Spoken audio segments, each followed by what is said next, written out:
glad I took the chance on it and took the time to find what was good about it. I Because seem to recall Namco of the time, like, almost kind of despising Klonoa because they were like, what is Japan foisting upon us, like forcing us to shovel this out to the market? What the hell is this?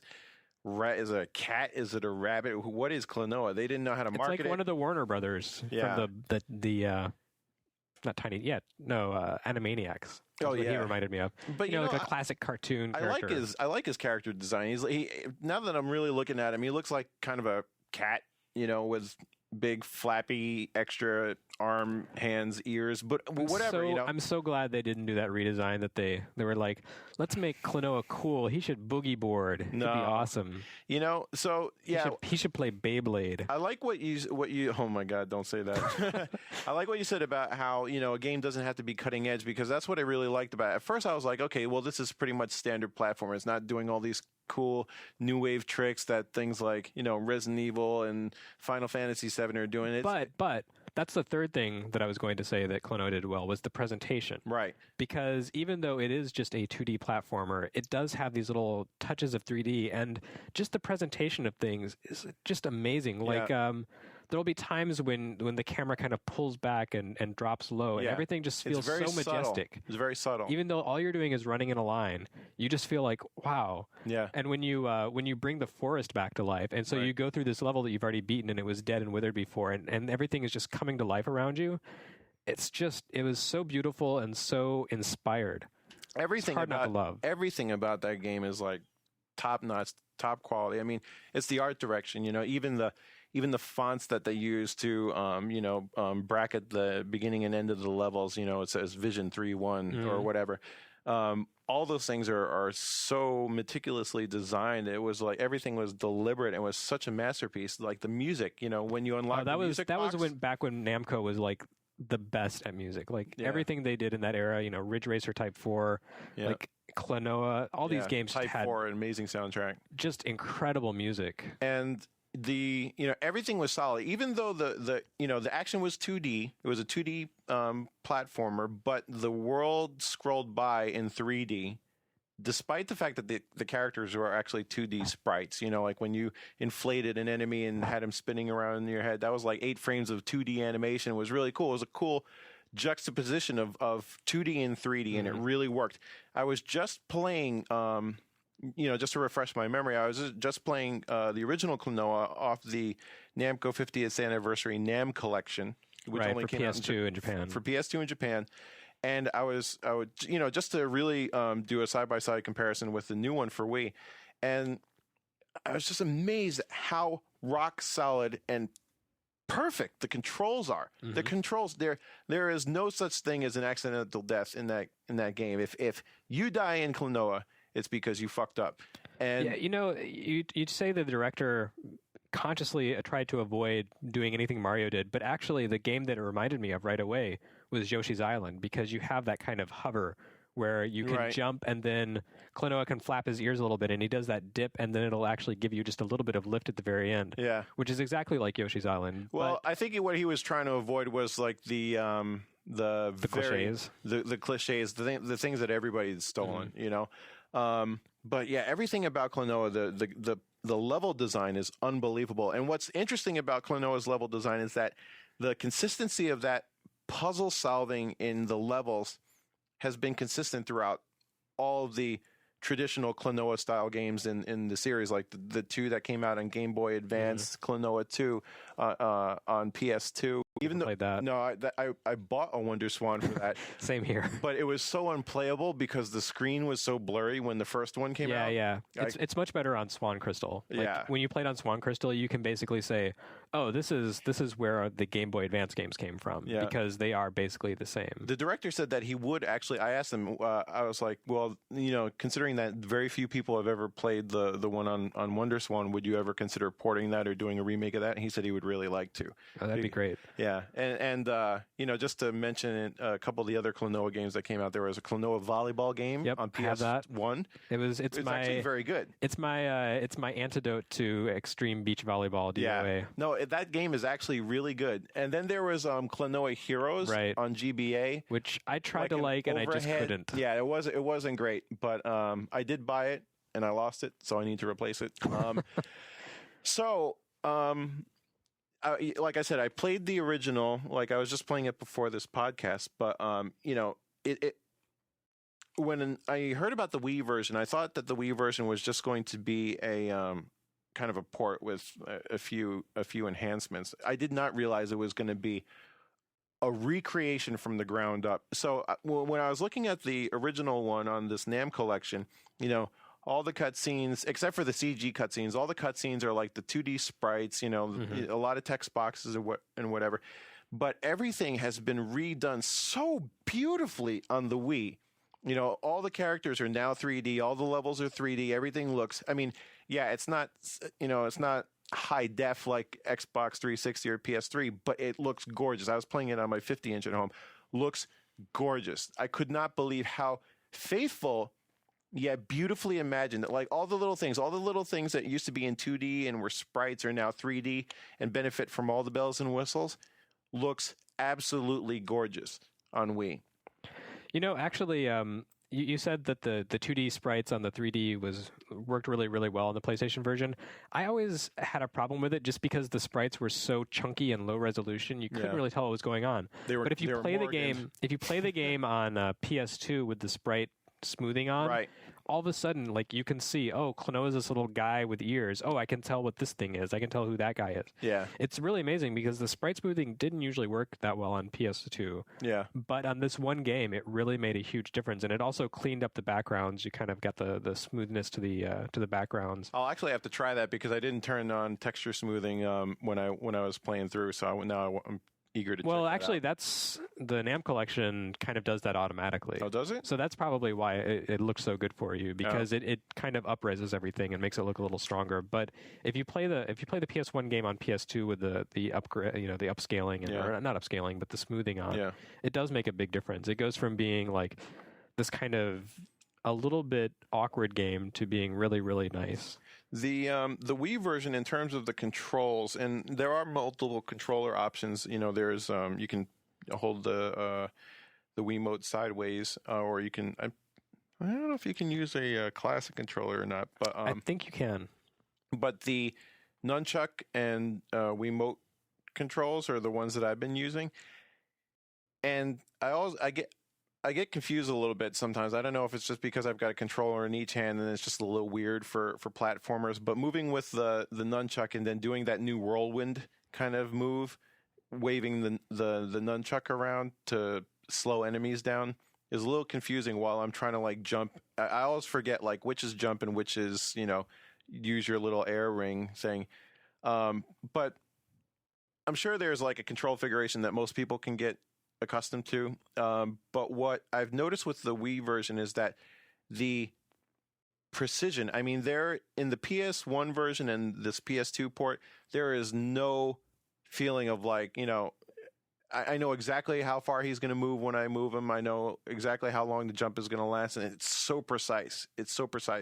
But in the Wii version, there's maybe 5% more looseness to the controls, and a lot of times I almost overshoot. I almost fall off a ledge.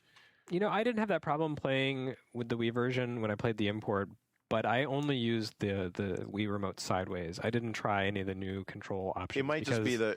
I think it's probably just using the analog stick because by nature, an analog stick, the nunchuck, is not going to be as accurate. I don't like using the D-pad controls are perfect. They're spot on. Are they? Yeah. I'm gonna have to switch back to that because I don't really like the analog because I find myself almost overshooting half the time.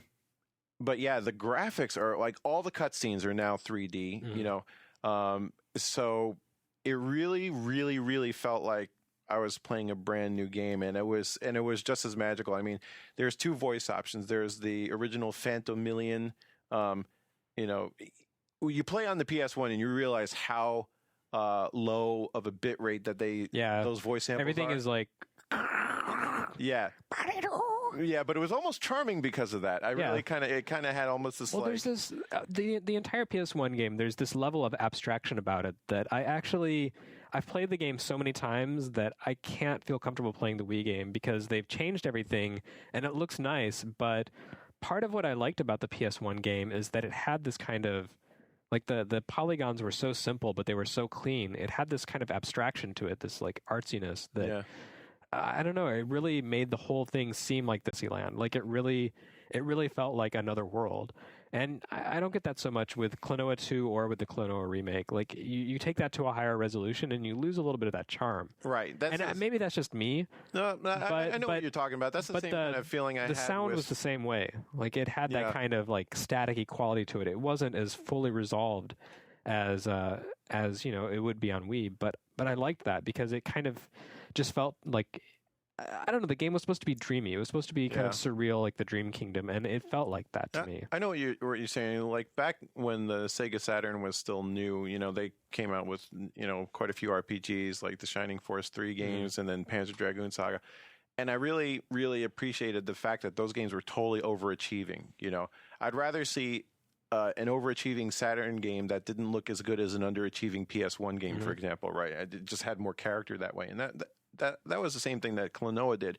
But despite the slickness of Klonoa for Wii, I'm still mesmerized by it. I haven't finished it yet.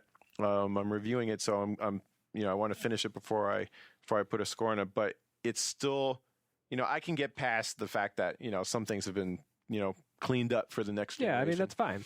Like I said at the beginning of the podcast, I think it's great that a game like this is available. It's no longer $50, $60 on eBay. Like you can buy it for $30, probably less on sale at Best Buy. Yeah. And not only that, but it's more palatable to modern tastes. Yeah. I don't know if Klonoa because was the underlying game is just so good. I don't know if it was ahead of its time. I think it was maybe a little bit of ahead of its time just by not trying to be cutting edge. I also think it was a little behind its time. Right. And I mean that in a good way. It was like very old school, but everybody was looking for that shiny new thing. Right. They wanted the new car smell, and this was very, very traditional. Right. I feel like that's where the game really succeeded because no one was willing to create a game that was that old-fashioned.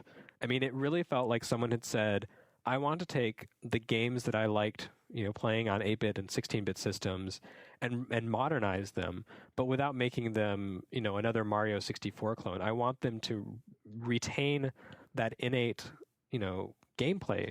I want them to be true to themselves, just to have this modern presentation and this modern style. Yeah. And they took the game in a different direction. So it was really kind of bold. It was really, and it wasn't the first game like that. I mean, there was Pandemonium, Clockwork Knight, right, but those weren't actually very good. This had that kind of like Namco in its prime quality to it. It was so polished. It was just so breathtaking in every way. And you didn't really expect a platformer like this to come out of Namco. Right. They did other things, but this kind of game, it was not exactly their forte, which is surprising in how they've kind of mildly supported this series. It's like Klonoa has always been there, but you never feel like they put their full weight behind it. But this is if you have played the original Klonoa, whether you played it once or you played it a million times, I still recommend playing this one because I think there are some remakes that don't hold up well when you do a high res remake on them. I can't really come up with any good examples now, but like when Sonic moved into 3D, for example, at long last, right back on Dreamcast, it just they were trying to do all kinds of things, but they didn't do any of them well. This is better than any Sonic game that has come out since Sonic 2. Yeah. And it's so good. And now that I'm looking at the package, it does support the GameCube controller. It supports the classic controller. So I'm going to have to try it with those things. It's basically any way you want to play it, you can play it that way. I'm really looking forward to getting to the end of this because that last level, I can't remember. The bonus level? The bonus level. The one with the nightmarish series of like chained jumps where you have to grab an enemy, throw them so you can propel yourself higher, grab and inflate the next enemy and keep going. There's like 30 of them in a row over like this bottomless chasm. That was like, the greatest platforming challenge I had in the 32-bit era. Like, like you said, Klonoa starts out gentle. Like the learning curve is almost perfect. By the time you get to that bonus stage, you're an expert at those controls. Yeah, I mean, to get to the bonus stage, you have to collect all the little hidden guys in the stages, and some of those require some tricky playing. Yeah. But yeah, the bonus stages, like some of that made it into the to the GBA games, because there are some. I don't know if you played the GBA games all the way through, but once you get into the late levels of those and the bonus stages, you're just like, what?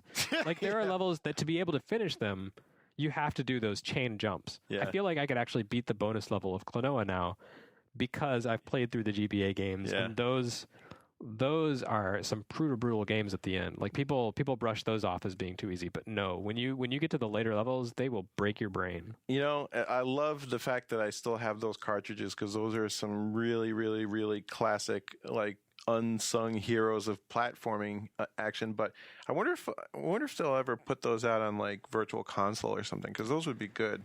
I don't know if Nintendo's ever going to let people re-release GBA games. They haven't. They should. Yeah. There's a lot of things Nintendo should do. There's like... But every week we talk about things Nintendo should do with Virtual Console, and they don't. Can you imagine how many great games would be instantly available? Like, be dozens. The Golden Sun to not have to have those cartridges, you know, to be able to have those on your storage or whatever you use. Nintendo. Yeah. But no, one thing that I don't like about Klonoa on Wii is the package. The art is fine, but what I don't like the art. I'm neither here nor there about the art. I mean, it's Klonoa and Hupo, you know. But what I don't like is the logo. It's just totally that you know, Saturday morning cartoon kind of font. And the original Klonoa lettering, like, you know, the angular. This is the Japanese one, but you know, I'm okay with the fact that they took Door to Phantom Mile off the subtitle or whatever. Right, but like, I mean, the whole thing was like the Valley of the Wind, and you had wind in the logo. Yeah, and they kept that for a long time. I don't know why they lost it. Yeah, this is like really generic logo design, and I think they were just going after, like, you know, they didn't want to threaten any of the consumers by offering them an attractive logo, so they went with this. One thing that I noticed that people have been talking about is the voice acting, the voice acting, the English voice acting for Klonoa. A lot of people hate it because they just want to go to the Phantomillion vocals, but the English vocals are actually pretty well done for the most part. It sounds like, you know, a Sonic the Hedgehog cartoon type of, which is appropriate for the game. Which is appropriate. So it's good. I mean, the people listening to this podcast are probably not the people who would want to listen to the English voiceover, but you know, for a mass market audience, it's fine. But for everybody who wants to listen to the original gibberish language, you know, it's still there. Although I like that's there. It also kind of loses a little bit of its charm because it's sampled, it's recorded at such a clean bit rate, you know.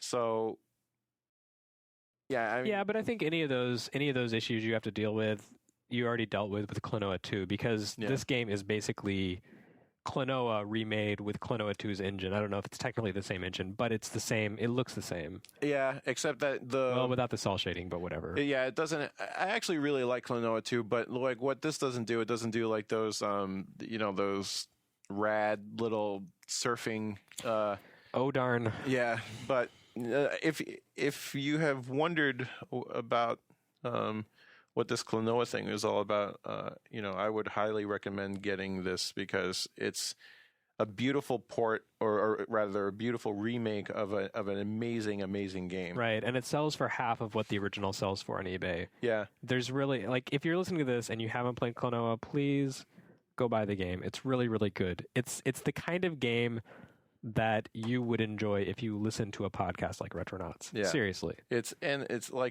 like one of the it's one of the high watermarks in platforming history, I think. It's to me, it's easily one of the best, like the 10 best PlayStation games. It's just it kind of took me a little while to realize its brilliance, but when it clicked with me, like, it left this incredible impression on me. And it's lengthy, you know. I mean, it's a substantial platforming adventure, and I think the payoff is in the bittersweet ending. You know, I don't know if they've you know, adjusted anything. I doubt they have. They've been so faithful throughout the game. Yeah, like I made it, you know, to the midpoint of the game, and in the import, and everything was the same. Well, I'm looking forward to seeing like how it's reinvented, because, like I said, all the cutscenes and stuff have been redone in 3D, and it's, I'm really looking forward to seeing that bonus level and unlocking the music box and all that stuff. And this is probably a must-have in any Wii gamer's library. I agree. All right. Well, thanks, Milky. You got it.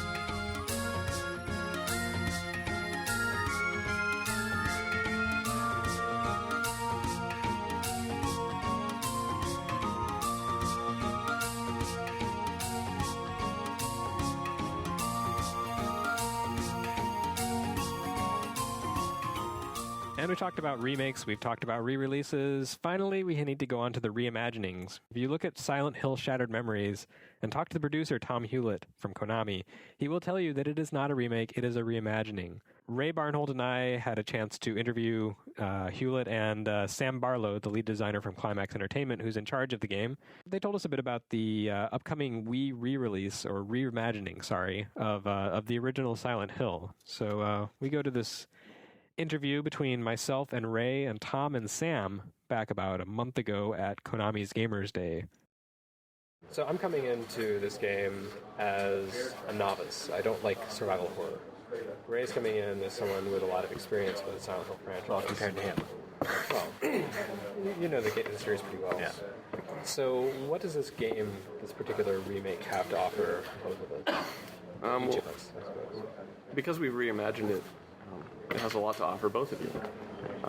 I'll talk about how reimagining Silent Hill, and Sam will talk about reimagining the genre itself. So we basically gone back to the original premise, Harry Mason searching for his daughter. From then on, it's totally different. So what was a really good premise to start the series off, it's a psychological horror, and focuses more on psychological elements than dogs jumping through windows to scare you. In rewriting the story, if you've never played it before, let's say you're a Nintendo gamer, you've never owned another console, you've never seen a Silent Hill game before, you don't have to know anything to get into the story. It's brand new. It's as if you're playing the first game. So is this kind of being targeted at the sort of like the Wii gamer who's sort of new to... It's being targeted at everybody. Okay. And so then, if you have played Silent Hill before, you know the old story. Because we've reimagined it, we know that you know the old story. We've built in details you're not expecting. We've built in things that are going to surprise specifically you. And so when you play the game, instead of a remake where you're just buying the same exact game with prettier graphics and you know everything and you've made a conscious choice, I want to replay this game. This is something where there's almost more content for you because you've already seen what we know you've already seen, and we've changed that. But we've also reimagined the genre itself. I mean, a really great thing about the Wii, why this game fits so perfectly on the Wii, is that we kind of looked at the survival horror genre. And as a game designer, there's one genre and you look at it and you go, whoa, that really needs some rethinking. That's kind of, it hasn't changed for a long time. And what the Wii gives you is this audience which is composed of lapsed gamers who love video games but just don't have enough time for some of the more tired conventions. They don't want to spend 20 hours backtracking in a game. You have the new gamers who have no idea what a video game is. So if you tell them this is a horror video game, what they're imagining is probably closer to what we're creating than what a traditional horror video game is. And then you do have this huge contingent of hardcore gamers. And these hardcore gamers have played Silent Hill, and they got excited about Silent Hill in the first place because it was so fresh. And so they know that if this is on Wii, it's going to be slightly different. So they know that if they come to this on the Wii, it's going to be an interesting take on Silent Hill. It's going to be fresh to them, so they can get excited about it. Did you come into this game consciously thinking this is Silent Hill's 10th anniversary, maybe we should do something kind of spectacular to sort of mark the occasion? Or I think it was a lucky meeting of the planets, because we had the Wii, and since the arrival of the Wii, everyone's been looking at it going, someone needs to make a flashlight horror game. And we'd done Origins, so we're talking to Konami, and we had all these great ideas of how a horror game should work on the Wii. Konami knew that it would be a great idea to revisit Silent Hill 1. And so all these opportunities kind of combined, and the more you think about it, and the more we looked into it, and the more we kind of started designing the game, just the more it made sense. Was it originally going to be like more of a straight remake, or until someone stepped in and said, no, let's start over? Well, first of all, at Konami, we knew we wanted to put Silent Hill on the Wii. It made too much sense. Like I said earlier tonight, the Wii remote's a flashlight. It has a speaker. I can have radio static come through it. We'd be dumb not to put a Silent Hill in the system. We went to Climax and had this idea of reimagining the original game, or dealing with the first game for people who hadn't played it. And they had a lot of the ideas about how we would reimagine it and what that would actually mean. Yeah, I think it was pretty clear from the start that if you were to go back to Silent Hill 1, it had to be fresh, because you'd had the movie, you'd had the original game, you might have played the original game on your PSP, and PSN network. We'd done Origins, which was thematically and kind of in terms of its atmosphere was going back to that original game, and certainly with the plot elements pulled in all the characters from the original game. So it's pretty clear that if we were going to go back to Silent Hill 1, we'd need to do something kind of exciting and fresh. Otherwise, it wouldn't be a driving reason to go there. I've seen some, I don't know if it's just speculation online, that the game will be presented through multiple perspectives, multiple characters. Is there substance to that, or is that? I think that's probably an online misunderstanding of our psych profile system. In brief, Silent Hill has always been about the protagonist's psychology. The horrors he faces are directly tied to his past or something about him. And what we've done is we've taken that and put it into the gameplay directly. So Shattered Memories is watching you, the player. Every choice you make is being kept track of, and the game is altering itself based around that. So it's not so much that I'll switch from character A to character B and character C and see the same thing through their perspective. It's more, I'll see things through Tom's perspective, and if Jeremy plays, he'll see things through Jeremy's perspective. I don't know, something about that kind of reminds me of last generation's Nintendo exclusive horror game, Eternal Darkness. Was there any inspiration there? Did you look at some of the other games in the genre to take ideas and say, what can we do to freshen up something like that? It's actually very different to what they did in Eternal Darkness. I mean, Eternal Darkness was trying to upset and unnerve a very general audience by constantly throwing things at you. And, you know, a lot of things they threw at you were party tricks, essentially. And that worked, and it was a neat feature, it was a neat USP, but to some extent it kind of compromised some of the seriousness of the game. This is a very different thing that we're talking about with the site profile. We can't talk about it in too much detail because we'll save some of these details to later. But just this idea of there being this dynamic element to the game that touches every element of the game and is directly tied to how you as a person think is very fresh and very unique. And I want to emphasize it's not like you've played before where I come to a fork in the road and I can help the maiden or ignore the maiden and then I get locked into this. This is nothing like that. It's based on everything that you do. It's constantly evolving. And when you mentioned the psychology or the psych profile in your presentation, kind of the context there was that there was ice thrusting up from the ground and the ground was freezing and sort of chasing after Harry. Is that something that everyone will experience, or is that something that's kind of based on the psych profile and different people will experience that differently? Well, every Silent Hill has its nightmare world. Traditionally, it's been this rusty, dark, red world, and that was kind of assumed to be the nightmare world. But Silent Hill 2 actually featured multiple characters, and each person was experiencing their own nightmare. And so that's something we really wanted to explore and say, you know, it doesn't have to be this rusty fire. It can be something else.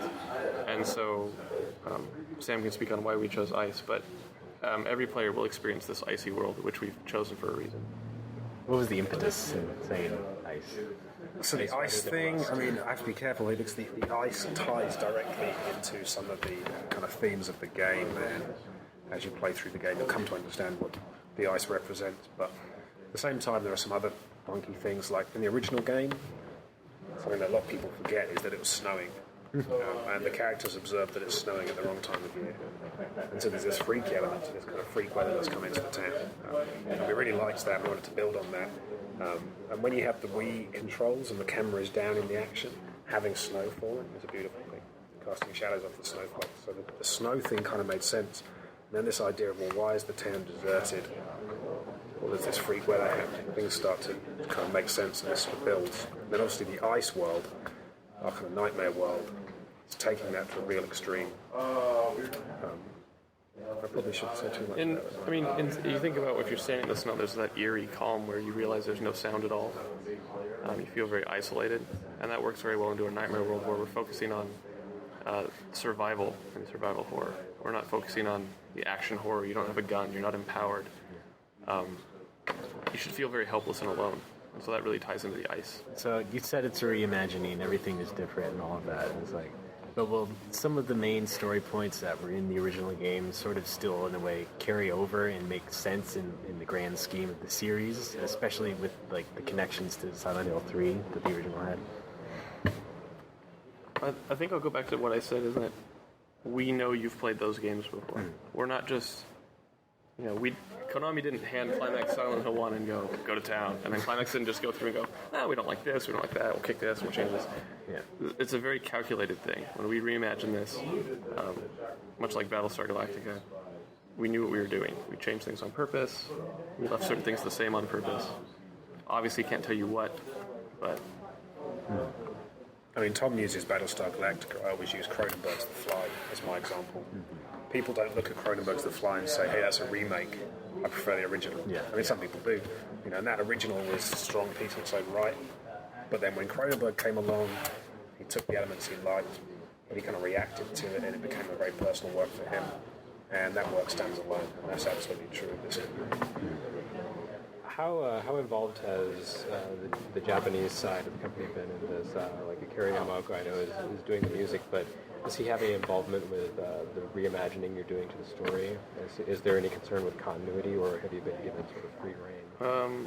Akira is involved directly in the music, and I do want to say he's making all new music for the game. He's not just sending us the old files. Nothing inspired even? Well, he's reimagining along with us, of course. As for the plot elements, we have run some of them by him, and they've shocked him, so we must be on the right track.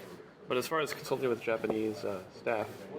At the start of the project, we spoke with all the original members who are still at Konami, a couple who aren't, discussed what their original hopes were for Silent Hill 1, clarified some plot details that are kind of contentious or vague, and that kind of allowed us to come away with the confidence to reimagine that and to kind of get in touch with where they were thinking, almost 10 years ago.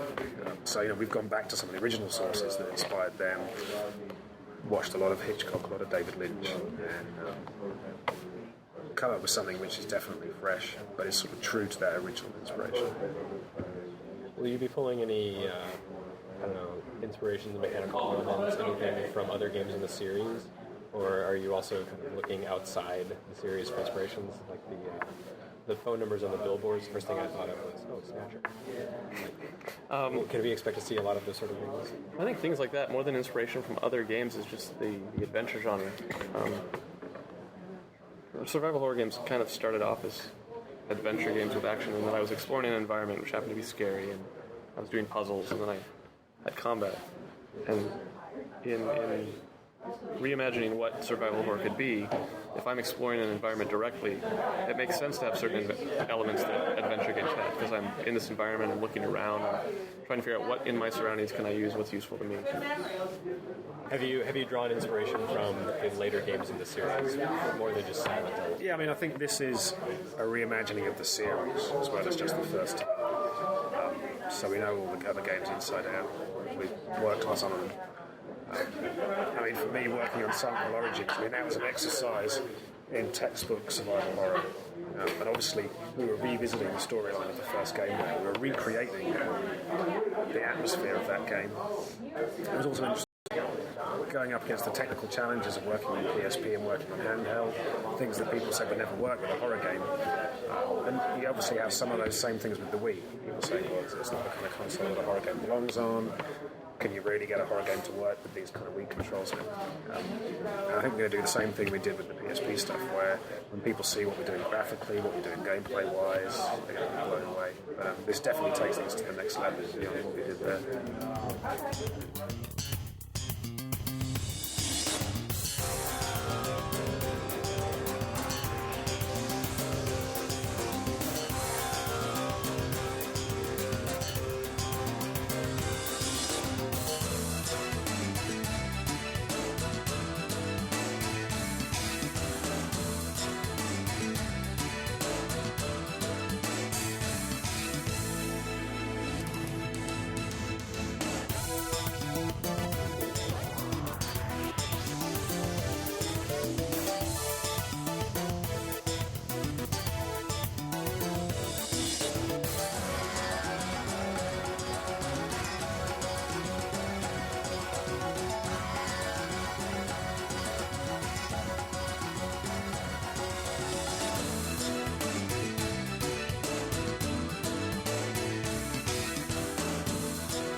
And that about wraps it up for this week. This episode. I don't really know what we're doing next time, so check us out on the web at our blog, Retronauts blog, oneup.com. Click the blogs button at the top of the page. I can never remember the URL, but it's awesome. You'll love it. Look for us on Twitter, Retronauts. We're easy to find. We're everywhere. We're talking about old stuff. And until next week, or maybe the week after, that's it for us. This week on Retronauts, now you're playing with power. Superpower. Thank you.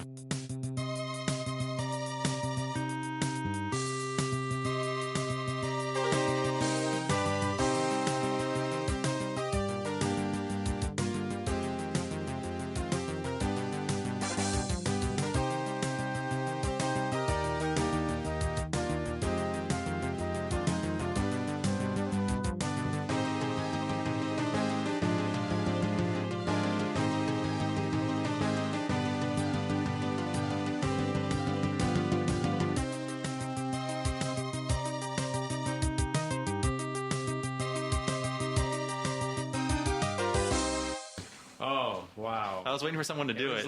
It was like Nintendo 8-bit was power, but then it went 16-bit. It was superpower. That's amazing. Yeah, they doubled it. They doubled the amount of power. Doubled. There's twice as many powers inside. Yes. Super is exactly double? I think so. Mathematically, yes. It is. Cool. It's like when you go to Starbucks, you get a tall, and then you get a super tall. Right. There's like normal, then super, then Terra, then Peta, then X. Mega. Mega mega. power. Yeah. Anyways, Mega. welcome to Retronauts. I'm your new host, Bob Mackey. Jeremy Parrish's reign of terror has ended after 5 years, but he's still here with me. Yeah. I'm like Vito Corleone. Michael, you take over the family. I'll just devise it. So Genuine Italian, everybody. he learned it. Genuine Italian. Did you learn that from Assassin's Creed? No, I just recently watched Bastardo. Anyways, like I said, Fresca. you know me and Jeremy. Let's introduce our special guests. You guys? Well, you know me too. I'm Ray Barnholt. Oh, that's right. Of course they know That's you. right. Who the hell are you? Yeah, Ray. Who are you? Define Ray. I'm just some guy, on the side. That sounds about right. Okay. Well, Ray, he's just this guy, you know? And we also have... I'm Samuel Claiborne. I'm an IGN editor. Yes, we're cross-pollinating on podcast now. It's safe. We're all good. Anyways, Gregor today's... Mendel is proud. Right. Today's, this week's topic is the 20th anniversary of the Super Nintendo, which I guess unofficially launched on August 23rd, 1991, correct? Yeah, sometime around there. Right. And And it if was I'm- prox 20 years ago. And if I may say, this is also kind of a anniversary for Retronauts as well. Because Right. remember that episode 0, we did a half of it on the Super Nintendo 15th anniversary. That's amazing. So Was the other part Donkey Kong? Was that right? now it's like Metroid 2. Oh, Metroid, yeah. Okay. And so here we are all again, well, 2 of us from that show. Yeah. And some interlopers. That's the super. We've supered it. There's twice as many Right. people here. I think at this point we're Ultra. It's Ultra Nintendo. Mm-hmm. I like. Well, happy birthday, Super Nintendo. Happy birthday, Retronauts. Yay. Oh my god. Your baby is The 5, creator Jeremy. just scoffed at his I creation. know. Retronauts is now in elementary school. I forgot Yeah. my champagne popper. Little boys growing up. Anyways, before we go into the main topic, let's do some retro news.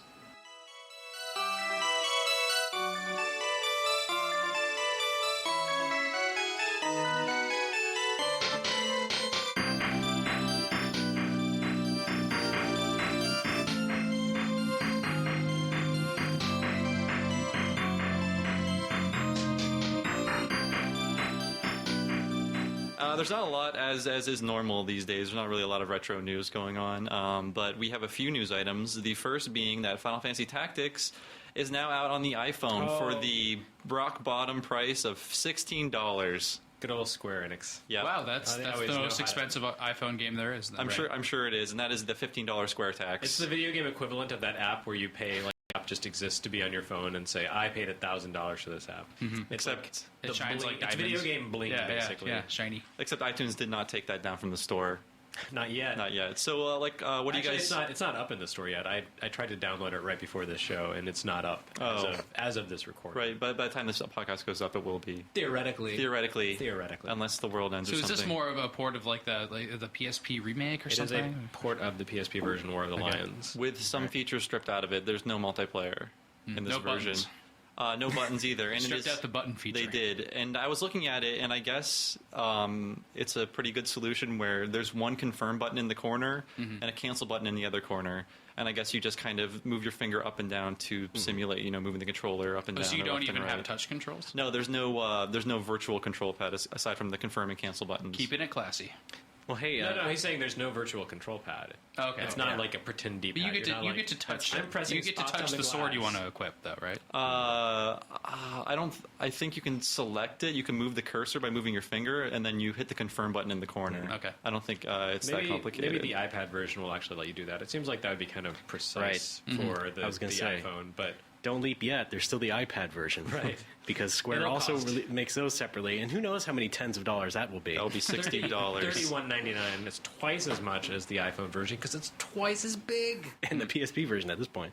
So is anyone actually going to buy this out of anything aside from sheer curiosity as to how they put this on the iPhone? I have the excuse of being in games journalism, so I Okay. will.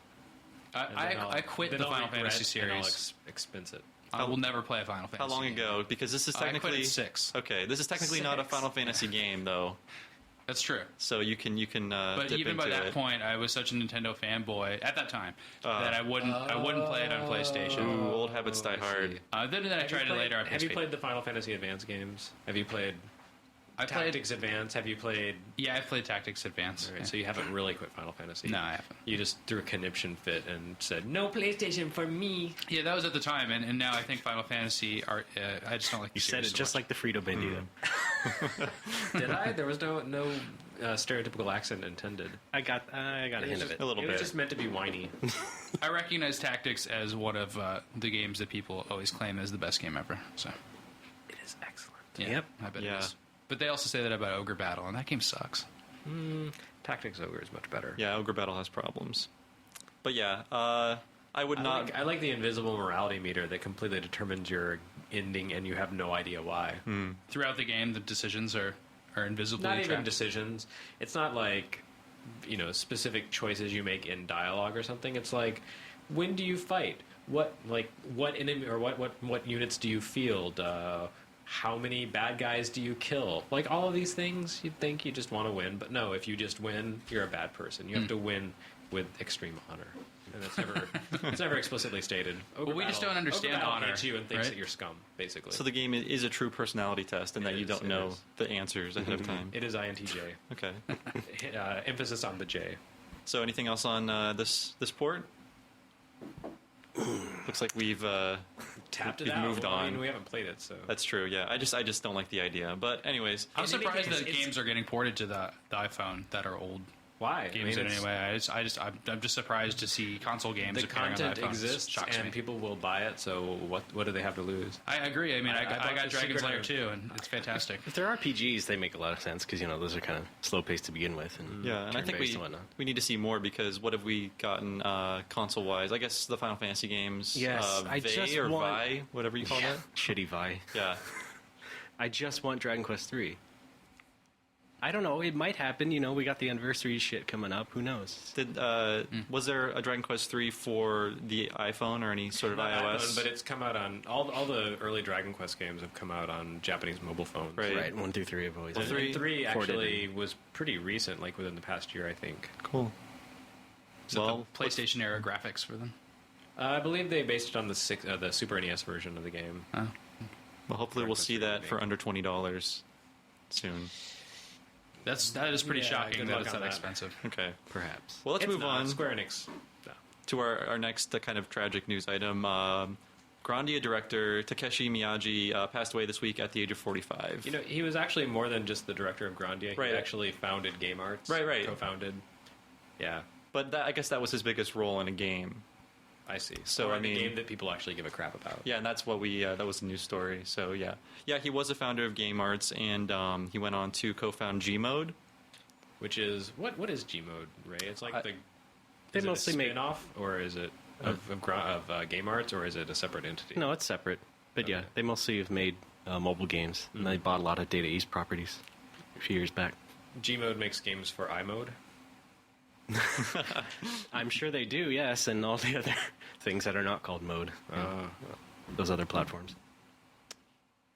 Yeah. Well, Grandia is one of my favorite PlayStation 1 RPGs, even though it is a terrible port of a really great Saturn game, and it has a subpar translation. I would say a wretched localization. Yeah.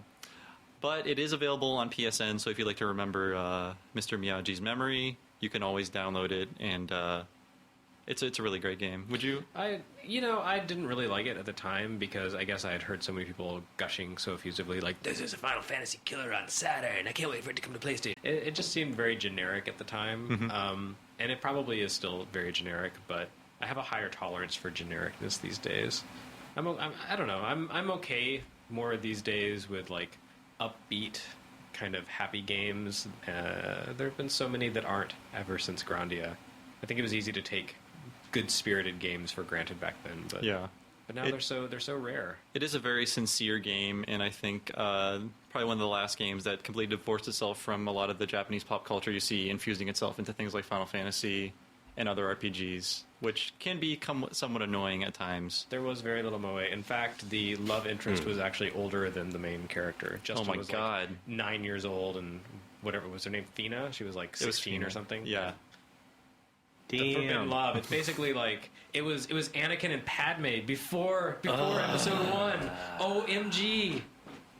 All right, I'm done. Are you an angel?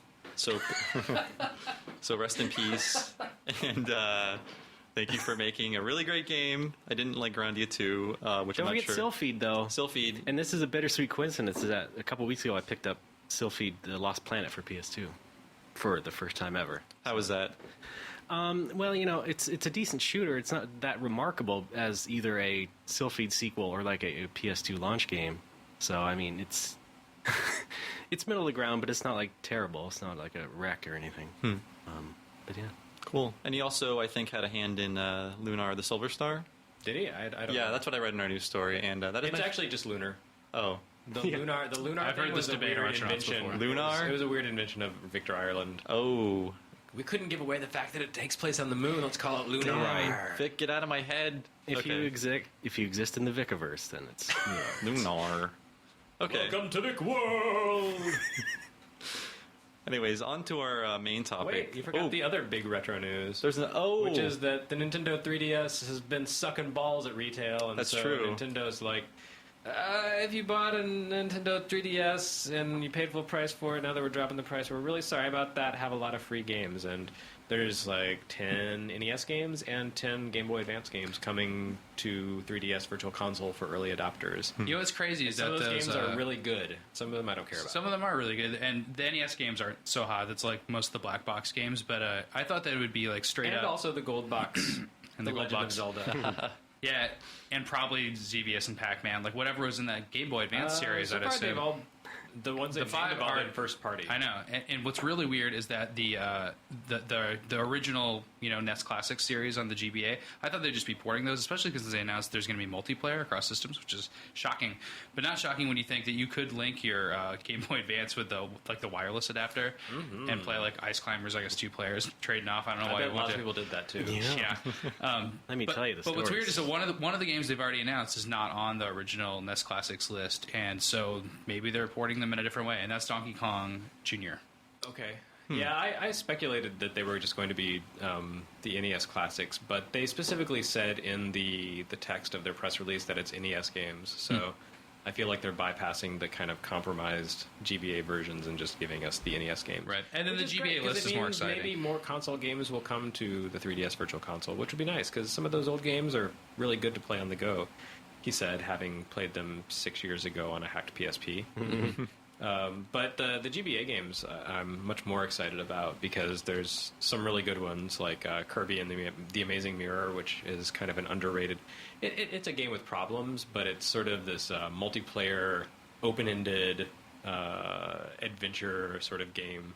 I hesitate to say it's Metroid-like, but it kind of veers in that direction a little bit. Well, the Metroid game they're releasing is not Metroid-like, Metroid Fusion. Nice try with your trolling there, but Metroid Fusion is actually a very good game.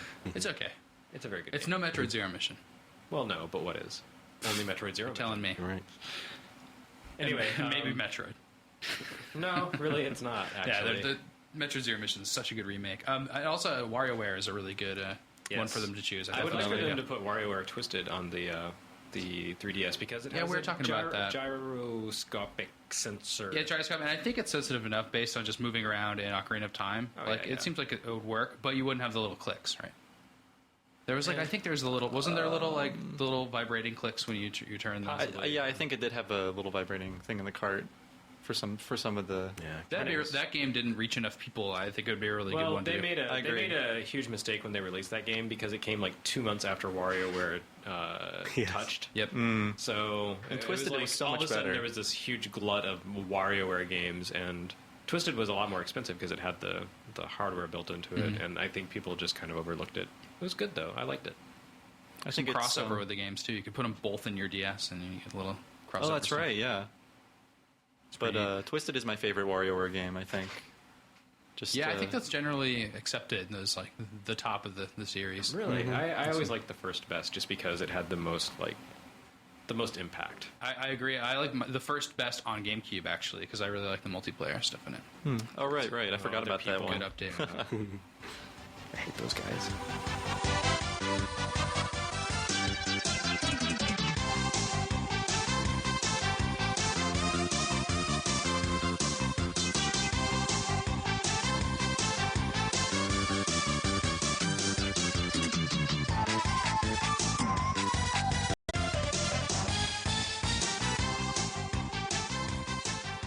Alrighty, let's dig into the meat of this podcast, and that is the Super Nintendo is now 20 years old, which makes all of us even older. And Well, you presume that we played NES at the time or Super NES at the time. Me, I discovered the Super NES like years later. Okay. When What- I finally what were you entered playing? elementary school. Oh no, I hadn't been born yet. I'm like 18. Oh right, Yeah. right. kids. Anyways, yes. I'll be the young whippersnapper this week. It'll be Okay. fun. Don't throw on any of that youngster slang. I won't understand. Oh, I already said don't- something about hopping, which is kind of, which I made the little motion to like raise the roof, and then Ray corrected me and said bump. Okay. it. Well, if you use the Ray's hipper than I am. if you use the adjective bad, let me know if you mean good, I will. so we'll be clear on things. I might use it in as a portmanteau with the radical. Okay. I'm okay with The that. Super NES is a truly batical system. I agree. And if it's okay with you guys, I'd like to sort of frame this discussion in an argument I was trying to put forth in our new issue of When It Presents, issue 2. When you say trying, it makes it sound like you weren't successful, and that disappoints me. Well, I'm not sure if I was successful. I have to wait for the comments to roll in and tell me why I'm wrong, which all the will comments are inevitably just like, happen. you want us to pay money for books? Yeah. What? Well, that's So- that's a whole different thing. Books are retro. This is the audience. Money is also retro. That's America true. doesn't have it anymore, so But you guys are free to disagree or steer the conversation in any direction you feel necessary. But Okay, we're talking about Genesis. oh wait, no, we can't go there. That was 2 years ago, and I guess you guys gave it respect then. what? You at One Up, I wasn't here then. We gave what respect? The Genesis for its Oh, anniversary. we did. Chris Kohler did not. Yeah, he was a hater. Good God. That boy, I tell you what. But let's take a trip back to the early 90s and imagine yourself in much uglier clothing. That's very important All for right. this. No one in the world at this moment knows what Teen Spirit smells like. Right. And you are just wrapped. It's a more innocent time. Correct. And Jeremy, you are wrapped in Dayglow. Yes, this shirt I have with accents of orange is actually like neon orange. People like see me walking in the woods and they're like, "Oh, it must be hunting season. He's wearing safety orange." And if Right. you breathe on it, it's a completely different color. It was right? it was a very safe decade, hence the safety dance. I'm wearing the hypercolor pants so that you can see when people touch my butt. Leaves a hand mark. But now that we're in the mystical year of 1991, I'm on rollerblades. okay, all right. Anyone else have accessories I should know about? I'm good. Okay, I've got 2 arms full of swatches. all right. Okay, I have a hoverboard.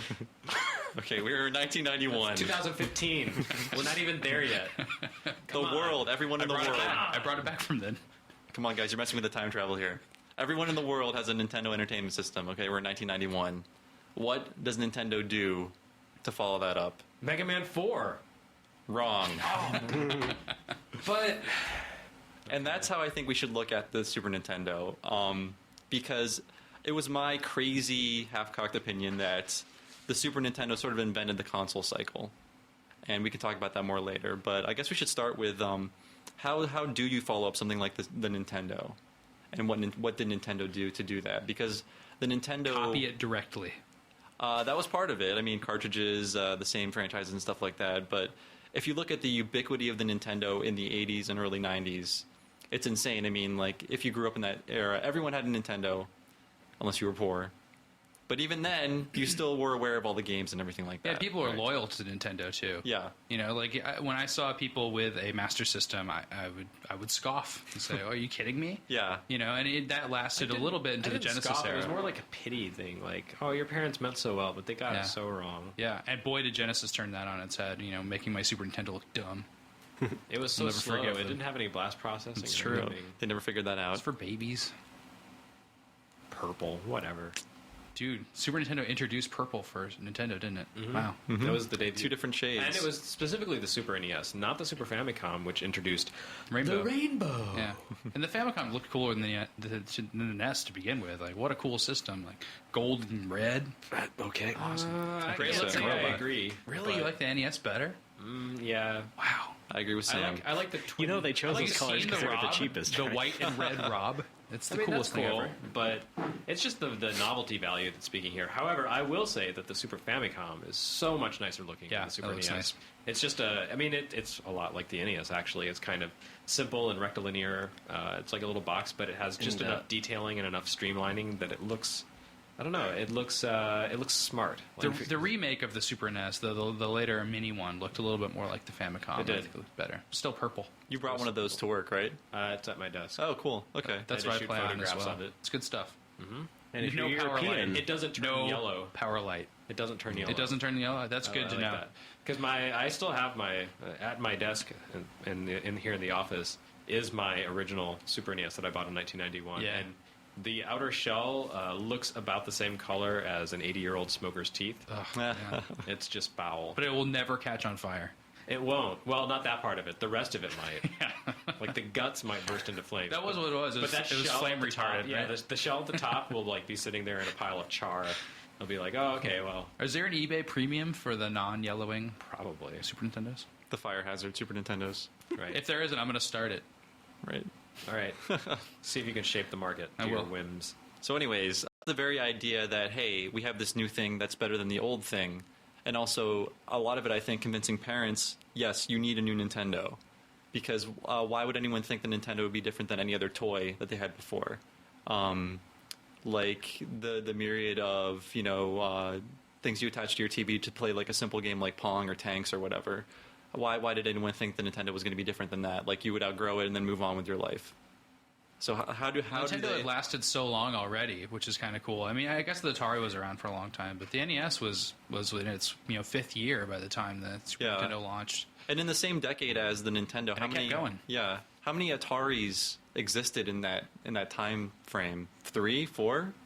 People really only ever three, had but- 2600s, though. But yeah, the 5200 was a moderate success, and the 7800 was basically what your grandmother got you if she knew you wanted an Right. NES, but only had $50 to Okay. spend. That was the role of the 7800. It just seemed that before the Nintendo, I had an Atari 2600, and it existed with these other Ataris. And I never thought, like, oh, one day I'm going to get the new Atari when that comes out. It just seemed like this is the thing I play with. It's a toy. And then, I guess. I think the concept of an upgrade path did exist already on the PC side of things because you had all those different Atari home computers like the 400, 800 XL, etc.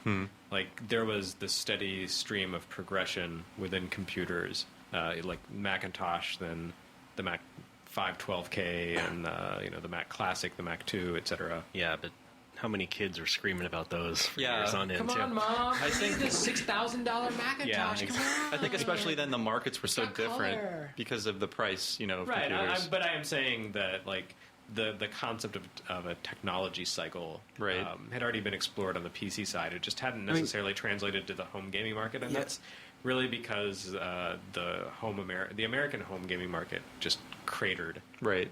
in the mid-80s. Putting Super in front of the name helped. It did. Yeah. Right, but it's still pretty curious because like Bob said, I'm sure a lot of parents and kids just thought of the NES as like the toy that they would have, and not and just be surprised like, what, they're making another one? What, you want it? Oh shit, like that sort of thing. And it's just very interesting. Yeah, I think that you mentioned franchises being ported over. I think Nintendo, for one, actually did a good job of launching the system with a lot of new concepts. I mean, you had Pilot Wings and F-Zero right up there with Super Mario World. But I do think that the franchises were really important as a way to convince people that, oh, this is the new system that I need. Because, I mean, for me, the compelling thing about Super NES was Castlevania 4. Like, I needed to play Castlevania 4, and it was infuriating that it wasn't on my NES. Like, I couldn't play it on NES, but there it was on Super NES. So that to me said, like, I need to buy this system. And if you look at the marketing, and I might layer in the YouTube audio from this commercial if I have the time. The original commercial for Super Mario World was like, it's bigger, it's faster, it's better, and it's specially designed for the Super Nintendo. They say that specifically, like, we designed it for this new thing. Hammering into the kids at home, like, you need this. This is what games are going to look like now.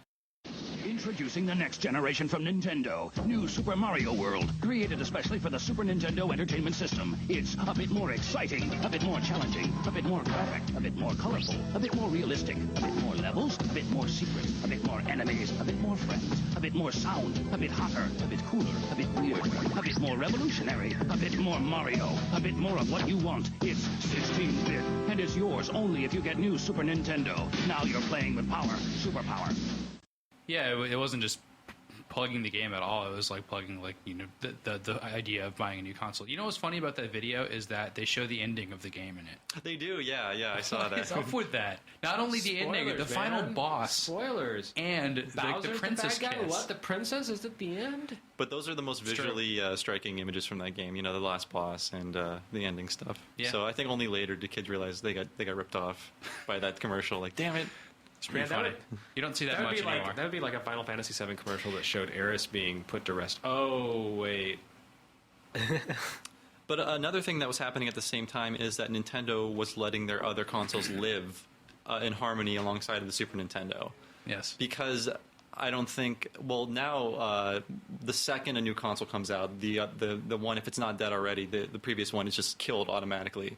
There's no support. Oh, you forget three pillars. The three pillars. Pillars. Remember the Game Boy Advance, DS, and GameCube. That's called hedging your bets. Right. It's still going on right now with the 3DS, floundering, and some cool DS games coming out. Like That's the- right. the And from Aliens game. Nintendo. Oh, well, there's Kirby Attack, but that's it.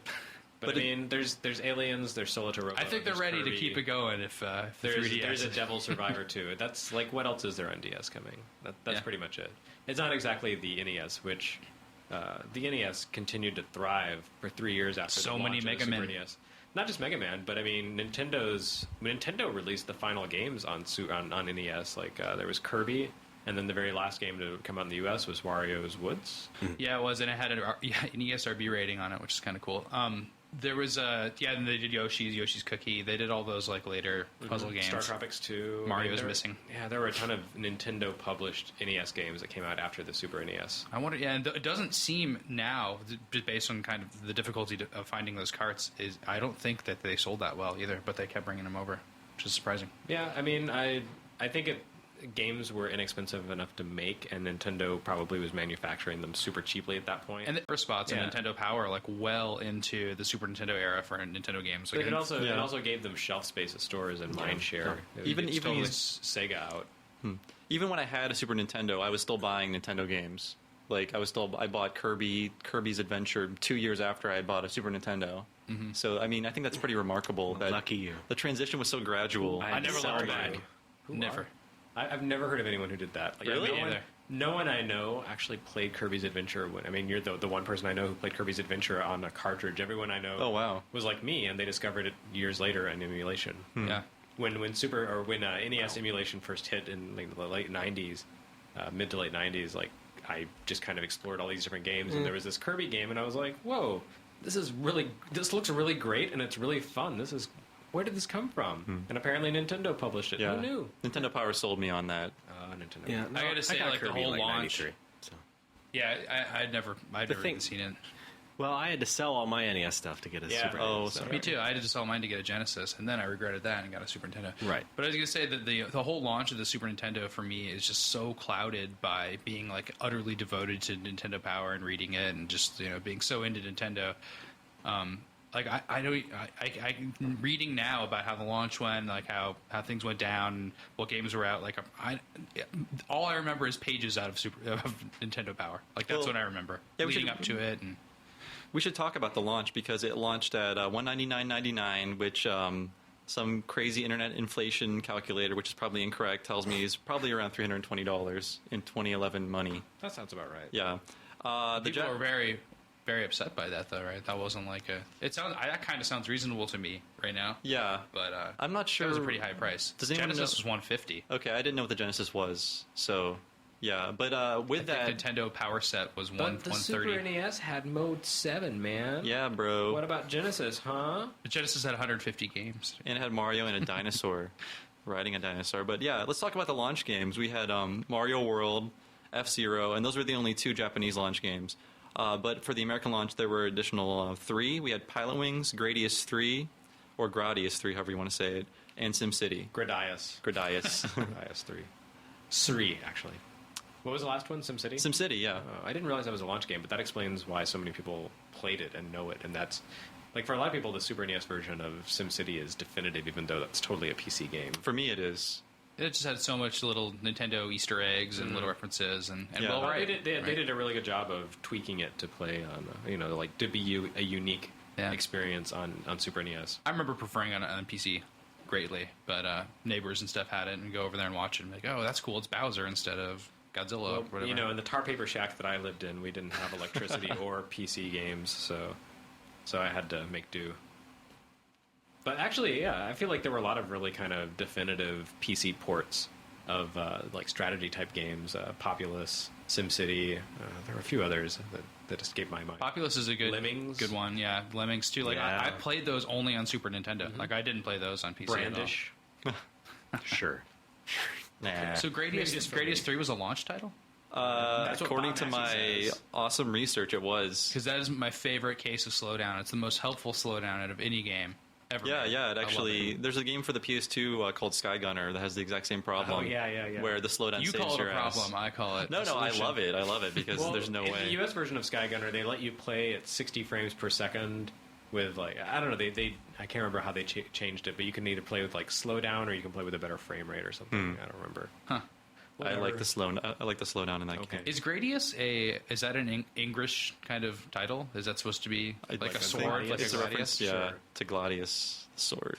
So they just stuck with it. They just ran with it. Or maybe it's supposed to be like a gradient. Yeah, I don't know. Was it? Ray, do you know? No, not officially.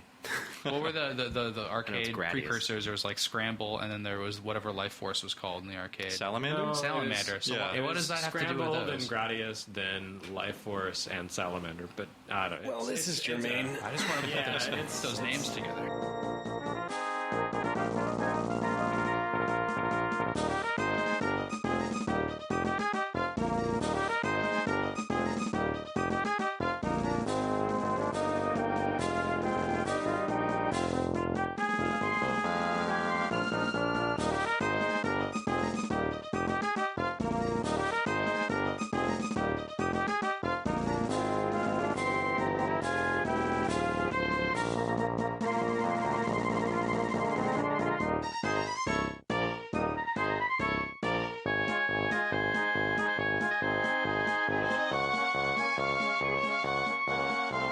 So now that we're on the topic of slowdown, let's talk about the tech of the Super Nintendo. And maybe Ray? It had no slowdown. What, the Super Nintendo? I've seen those Genesis commercials. The Super Nintendo is a crappy ice cream truck, and the Sega Genesis is a sleek F1 racer. But that was before Twisted Metal made ice cream trucks cool. Right. We had to wait 5 years. Or ice cream made ice cream trucks cool.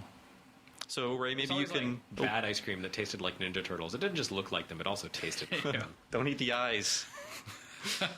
Anyways, Ray, maybe you can let us fill us in on different Super Nintendo tech stuff if you're comfortable with that. Yeah, Is that sure. your Where should I wheelhouse? start? Start with the color purple. The color. How many shades of purple? Whoopi Goldberg was in Super NES? That's amazing. Oh, yeah, there was the Star Trek The Next Generation game. I bet she was in. No more talking. And Super Nuns on the Run. I bet I know where you can start, Ray. How about the music sound processor? Yeah, sure. It had a Sony sound chip in it, and that gave it a very unique sort of synth compared to the Genesis, and even a lot of advanced computer stuff like the Amiga, and so it really had a distinct sound to it. I didn't always like it that much. I mean, my favorite 16-bit sound is from the TurboGrafx, but it was definitely the Super NES definitely had more advanced sound. It had stereo. Yeah. It didn't just have stereo, but it had a hell of a lot of slap bass. That's what I remember from the Super NES here. It was like, It had a lot of, I'd say it had a lot of breadth, because you look at like the ActRaiser soundtrack, and that stuff was like really like orchestral sounding for sure. and then sitting F-Zero. around with his John Williams albums and like, Yeah, pretty much. And so yeah, that was the sound, and yeah, stereo for sure. I think RCA cables. Jesus Christ. it was also really conducive to sampling. So in addition to just the built-in voices that the Sony chip offered, Tiger. I was thinking more like musical sampling, like new instrument sounds and that sort of The thing. Seinfeld bass. Exactly. Or in the case of Earthbound, just straight up ripping Beatles clips and remixing them. Yes. Earthbound is the ultimate sample. Hip Tanaka, you were a genius. No, it was a different guy. Oh, I thought it was Hip Tanaka. No, Keiichi I'm sorry. Suzuki. Yeah, Suzuki. Yeah, I don't know why I said Tanaka. That's okay. He's good too. But to answer your question originally, which is how did they follow up the NES? It was like they used a lot of technology that just gave them like really good graphics effects, like on the chips. Like it had hardware scaling where they could twist and turn all sorts of background elements, at will, as opposed to like the Genesis, which at least needed like the Sega CD to do that kind of stuff. And so you could do all that. Sorry, not to digress too much, but Treasure did manage to do some really wacky things with some of its games, Gunstar did. Heroes and stuff. But that's Treasure. And you had turning special stages in Sonic 1. so you either needed a Sega CD or you needed Sega or not Sega, Treasure, Right, exactly. which not everyone had. Yeah. And it also had like actual transparencies, like you'd have an actual transparency layer instead of just, punching holes into a background like you would on a Genesis most of the time. That makes emulation a problem for some games, right? Isn't that Not something- anymore. It used to a Not while too ago. much, but yeah, the Gaming Intelligence Agency's favorite kind of letter was people who would write in and are like, "I'm in a cave full of mist and all I see is mist. How do I win?" That was Final Because, Fantasy IV's copy protection, I think. Yeah, Pretty a few genius. years late, but Yeah.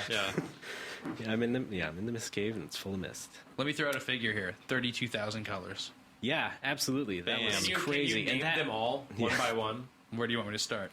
Chartreuse. With my favorite. Name them by hex My value. favorite Chartreuse, melon, salmon, magenta. Go by their Plum. Crayola value. They have a nice which is, taupe yeah. in the palette. But how many could it do at once? 256? Yeah, something like that. It Was depends. that equivalent to It Genesis? Because I think depends. Genesis only had.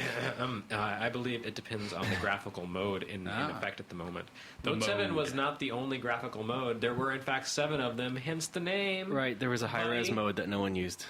Secret of Mana used it for the menu screen. Fantastic. Those are some sharp-ass And menus. you know what else used it for the entire game? Batman Forever. Yeah? Yeah. Really? Wow. What resolution? That's a was it? shame. Why? Because Okay. it was shitty enough that they could pull it off. All right, well, we've only got 3 sprites in the game, so we might as well make Yeah, it look so really good. That's my that's point. cool. Yeah, that was a high-res mode. It was like 512 by 512 or something like that. 512. Interesting. But yeah, way What more else? colors in the Genesis on the screen at a time. Right, and I think that really helped just, make the whole system just kind of last, because you can get these super colorful games and shove in a lot more detail with them, with extra cartridge Even if they're enhancements a little later slow, on. right? Even And if they're a so little you slow. got things that really, almost approach like, the best 2D PlayStation games. Yeah, I mean, Yeah. Donkey Kong Country was not like a great technical feat. It was Yeah, a great that feat would've- of taking, advanced artwork and figuring out how to get it into the Super NES cartridge. But Right, as Chinese pirates have taught us, you probably can't do that on the NES or Genesis. without all those colors. They gave it a good college try with Donkey Kong Land on Game Boy, though. Yeah, oh my god. And they sure hyped the hell out of that too, didn't they? Was that a yellow cartridge? Am I right? Yes. Okay. I believe so, and that was the most impressive thing about that port. It doesn't look that bad. Like, it's surprisingly rendered. You think so? I feel. I like mean, it's I think kind it of looks an terrible, It's but, like you know. indistinct blobs moving around Blobland. If you play it on But it is not actually a Super, sequel to Super Boyne's Game Blob. Boy, it looks pretty good. They are not Yes. in Blobalonia. Blah, blah, blah, blah, blah, blah. No, that's bo. King DDDD. And of course, yeah, there's the Mode 7, which was the thing that made fake 3D happen. You know, you could lay down a background and basically just turn that into a racetrack and stuff like that. And Or you could bum, bum, bum, but a bum, Yep. bum, bum. Here comes the logo in your face. another great thing about ActRaiser, yeah. Yep, you could do a lot of that sort of crazy, twisty and turny stuff. I think in the very beginning of the system's life, that was really they're really aggressively pushing that in your face. Literally. Much like a mandate. Like, you gotta make use of this, as just like developers saying, "Oh, guys, this is so cool." Yeah, I think Just think what we Yeah, can do because here. what really used it that well in the beginning, except Pilot Wings and F-Zero, which were Nintendo's games, and it's like, I believe Castlevania 4 had an amazing level. full The end of Super stupid Mario gimmicks World. that made no difference whatsoever. Yeah. Well, actually, Everything used no, it. The spinning chamber in Castlevania 4, where you had to like use your whip and hang on to posts as the room spun around you and avoid falling into spikes. That was pretty cool. right. Yeah. I mean, that looked cool, but it was all. I was more referring to just the perspective sort of stuff. Yeah, like Mario Kart, like totally relied on it. Yeah. Worked well. And Pilot Wings was basically built around that technology completely. It made the beginning of Final Fantasy 4 memorable. Yes, that's The, it. Yeah. the airships flying. Yeah, and the rest of the world map. And, Yeah. yeah, when you get the airship, yeah. Or the snowy mech scene in Final Fantasy VI. Actually, that's something I always liked about the Super NES Final Fantasy is that they did the map screens in Mode 7, but you didn't realize it until you got an airship, and all of a sudden, Right, yeah. Yeah. it kind of falls forward, Yeah. and your ship lifts up, and there's a little shadow. it's good Well, I mean, that was Such a basically the thing simple it effect, did. It was Yeah. awesome. I mean, Yeah, that it was was really really the great. point of it. It was that you could take that flat background and just suddenly, modify it. It's pixel for pixel, right? Like, it's actually like a sprite that's being rotated. Is that how it works? No, it's a background layer. Okay, Yeah. it's a background layer. Yeah. And it's something that's difficult to emulate, because if you ever actually play all the way through the Final Fantasy ports on PlayStation 1, like Final Fantasy Chronicles, Final Fantasy Anthology, they do some really kind of sad chicanery to try to imitate that, and it just doesn't work. You're like, I don't remember the Super NES game was looking quite this warpy and bad. Does it look? Did they like try to make it like just a cleaner image, and then it just doesn't look right? No, it just it suffers from that PlayStation lack of Z buffering, so everything kind of warps at times. Strange. Stupid. I don't remember PlayStation. exactly where in the games that was, but I do remember seeing it and just being like, oh, come on. There's Super actually- NES was just 16 bits, 3 megahertz, come on. There were some games that even did like really early pre-Super FX polygon stuff, but it was like totally shit because it was like at a frame at a time sort of stuff. So things like Draken and like the Waialae Country Club. Man, Draken. Waialae about Country Club, I love though. That was- Oh, I did too. Yeah. Anybody faceball? I didn't play that version of Faceball. I played on Game Boy. But what was the Triforce coming in on the screen and Link to the Past? Were those polygons or just really good sprite work? I think those were simple polygons. I don't remember. That They might have looked like it. They had that smooth movement that you Yeah. associate I'm with. sure, or they could have been like pre-rendered flat polygons. Mega Man. I really don't know. Mega Man X2 and 3 had the CX4 chip. or Right, they whatever had their own did that. special chips. Right. Which they put to such great effect. Yeah, they used a total of It's like a 3 rotating times. triangle. If You, you, there's a you title can, screen, and here's one boss that has a grid. Okay. And now Yeah. the game costs $80. Pay up. This boss that's not much taller than Mega Man is made out of wireframe. Whoa. So, should we get into the console wars, or has enough been said about that? superpower. Yes. We can say that at least that Donkey Kong was Nintendo's atomic bomb that ended the console Right, war. and also like the most shysterly thing Nintendo ever did in terms of marketing that thing. Explain, Ray. Country? Yeah. As the first fully rendered game. Yes, exactly. That was a flat-out lie. Yeah, it was kind of hilarious in retrospect because it's really just sprites, pre-rendered sprites, but they made it seem like The it was first an pre-rendered actual sprite game. computer-generated thing that was happening in real time. Something Yeah. Put a tiny CGI workstation in your Right. Super NES. with no upgrades, no 32x here. They were right about that, though. I Look, mean, we sent that you was- a it was videotape getting with pretty ridiculous. leaves on it. How Right. can you doubt us? Oh man, I love that tape. I think that is the second highest selling Super Nintendo game under Mario World, and I'm not Which sure if came with packed this. in. Yeah, so it's probably the number one selling Super Nintendo game if you want to count it like that. I don't think it's aged particularly well, but I don't think it's a bad game. The first Donkey Kong Country. No, it's not a bad platformer, but it's also not really something you would expect a grand new Donkey Kong game to be like. Because Yeah. it is just kind of like a platformer. Yeah, I And wouldn't a lot expect of- the next 15, 20 years of Donkey Kong to be following suit. Well, it Makes did. me so Donkey mad. Kong's been all over the place Yes. ever since Donkey Kong Country. Yeah, but he's always that stupid rare model. Well, Yeah. yeah. There's no going back from that. Sorry, that's unfortunately. With the dead eyes. Yep, Yeah. That's And the the new rap. canon. Sorry. no jump, man. But yeah, I did like it, and the sequels did try their best to alleviate like the repetitive graphics. after like 2 worlds, it's like all the stages start looking the same, and it's just like different layouts. What I thought was always weird about the sequels is they got rid of Donkey Kong, I know. who is your main selling point, know. and then by the third one, who are these people, these apes, Exactly. like starring in this game? 2 words, Funky Kong. Oh yeah. Well, he never starred. He was a little too wasted to run and jump. He's a star of a Mario Kart Wii, though, and that's all that matters. Oh, I forgot. Is he in that? Yes, he is. Okay. With his funky I hope he doesn't cycle. talk. He probably does though. He says funky. Okay. I knew there was a reason I hated that game. It's an amazing character. He is inspired. Superpower. So, any other comments on the console wars? They sure were stupid, and I wish that they had died, but they haven't died. They're still No. with us, and I hate them. I never saw TurboGrafx in person until I was much older. They had one at my local putt-putt. and That's I how played dangerous Bonk they on were. it. Really? I paid $1 and played Bonk on it. How was it pay to play?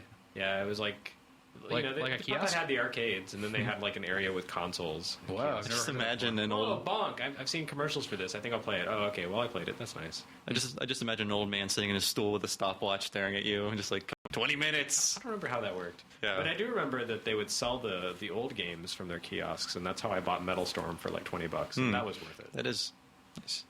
I think that particular console war was pretty interesting, just because like both of the big players, Sega and Nintendo, were both kind of riding high. I mean, Sega had an early advantage, and they were kind of courting the snot-nosed teenagers for quite a while, and they were doing pretty well with that. But I mean, Nintendo was still doing well. I mean, they're still coming out with a lot of great Super Nintendo games. They got Right. Street Fighter, which pretty much turned Yeah, that, they that got- argument yeah, on its Definitely, head. That was a definitely. Megaton Punch. Yeah, that was Yeah. the first. That was the first one. But the then first big punch. they lost out on Mortal Kombat because they didn't have the gore. Right, yeah. And the whole fighting game thing is like an interesting subset of that console war. I will- don't think It almost took I will over the punch you console. so hard that you will sweat. right. And then eventually. But then Mortal Kombat 2 was totally gory and bloody and everything, right? Right. By At that they point, didn't hold- they learned their lesson. that wasn't Pander, that was only pander. like a year later, right? I mean, it's strange to think that we had to wait that long, but I remember playing. And SF2 on Genesis could have been a total failure, but they turned it around at the last second. And, That's the one with the really long name, right? yes. Hyper Turbo Championship. Am I right? Special Champion Edition. Okay. But I think in a large part, the console wars eventually turned into an arms race that Nintendo just kind of chose not to participate in, or sort of decided, we're going to wash our hands of multimedia for now. And there's a whole sordid story about their Super Nintendo CD add-on that I actually just got the full scoop on today, thanks to David Schell. Is it Schell or Chef? Sorry, I keep saying Schell. Chef. His book Game Over, sadly out of print, has a really great section on the Super Nintendo CD-ROM. And should we explain what that is, or? Knock yourself out. Okay, well, basically, maybe you guys can correct me if I'm wrong, but Sony was originally contracted to make a disk drive for what would become the Super Famicom. Nintendo and Sony had an argument over basically Nintendo wanted to make their own proprietary format for the CDs, which means people would pay them for production and licensing. Sony wanted the copy protection to be in the console itself, which would allow them to produce CDs and earn money from licensing and not have to pay the production fee that Nintendo would charge for like cartridges. Is that correct? Sounds about right. Sounds Okay. correct. You're the one that most recently read up on it. I want to make sure this is correct because it is complicated. It is, yeah, and who really knows what's correct? But Yeah. it's The sad definitely- thing was that just putting stuff on CD was just a way of like making at the best better music and more storage. Like it was Right. such a lame addition to anything. Yeah. I just can't. Yeah. I can hardly believe it. But anyways, Nintendo had signed this deal with Sony a while back, and then they realized, oh no, we could be helping another company make money off of our products, and that was unheard of. So, In Japan. Yes, in Japan. So they weaseled their way out of the Sony deal and hooked up with Philips, which... A match made in heaven. Yes, the software giant Philips, to make a SNES CD-ROM, which would be compatible with their CDI system, which I believe launched in 1991. Yeah, pretty much. Yes. It was that I didn't early? really follow the CDI Unbelievable. that carefully. Yeah. And at the same time, Sony was still developing a Super Nintendo compatible CD-ROM console, and they would eventually work together with Philips and Nintendo to produce something that would be released in 1994. But then Nintendo said, no, sorry. We see how Sega CD, what happens to Sega CD. We see what's happening with other multimedia systems, and we don't want it part of this. So that's basically the story. I think. I had a Sega CD. I listened to Pearl Jam on it, probably. Did you make help Marky Mark make a video? I mean, I want that game so bad. That looks like a lot of No, fun. he made NXS made it for me, make videos. Yes, I did. I stuck with an NXS. Okay. I did witness Frank Cifaldi at PAX East this year, helping Marky Mark to make his video. You know, no, it's Marky- Crisscross. My bad. Sorry. Okay, I think Crisscross doesn't. They do need help with making their videos. Crisscross needed all the help they could get. I mean, they're were just children. They were just kids. Yeah. They couldn't even get their clothes on straight. She was only 16. I love the Crisscross one, though, because it has Don Pardo as a narrator. As an No announcer. way. Yeah. That's awesome. So, do we have any comments on the Super Nintendo CD-ROM? It just seems like, I mean, they were publishing information about it in Nintendo Power. I was seeing Yeah. screenshots of the Seventh Guest and stuff like that. Yeah. Not exactly from the CD-ROM system, though. But Right, right. It's like- I wish it had take at a least hit PC Japan just so we could see what it would have been like. Like with the modem stuff over there, it was really cool. 64DD, Yeah. and the Satellaview, things like that. Yeah. They did come out in Japan. And the only games the only game I can think of that was intended for that system was Secret of Mana. But I can't think of any other ones that where a producer or someone who worked on the game had mentioned. right, or nothing that was, or even really announced. Yeah, Besides Seventh right. Guest.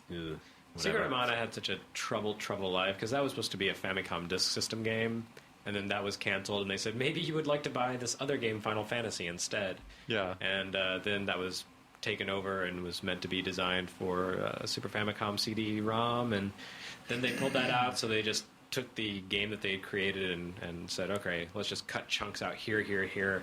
So what if the story doesn't make sense anymore? So what if everything's kind of repetitive and aimless at the end? Can't you get Just publish the hell out of it. You can get the original music tracks for that somehow, right? Didn't they do a soundtrack or something? I don't for know. the for the original disc version. I think there's like still, I don't know. I feel like I've heard them before. Maybe I'm wrong. Oh. But the music in the Super Nintendo game is still really good. Oh yeah, definitely. Yeah, it's a technical masterpiece by Hiroki Kikuta. He's did an amazing job with it. right. Yeah, I do wish that the CD-ROM had come out, just because it would have been cool, I bet. But there's too much bullshit behind those great CDI games. Yeah, I was going to mention that is the legacy of Nintendo's That partnership is with the- CDI. yeah. The really hilarious YouTube clips of those terrible animations from those games. Look them up, kids. Yep. They're funny. Their technical development outlet though was in chips and games, right? So like they did do the FX chip. They did do Well, like technically, a chip for Mario RPG and stuff Argonaut like that. Software was the developer. Are you talking about Nintendo in general? Yeah, I'm just saying, or- like, instead of, like, making, like, Yeah, a 32X, they figured out how to do this inside a cart, which I was very, very smart. And Yeah. it actually worked out for them a lot better. They definitely stuck to their guns on everything you need to play Super Nintendo games. You get with the Super Nintendo. We'll put things on carts. And Except for the Super Scope 6, you have to buy that. But They don't. stuck to that gun.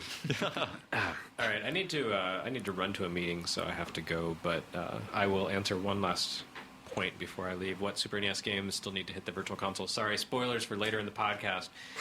Yoshi's Island. Right. Come on. Hey, also, you took mine. Also, Umihara Kawase.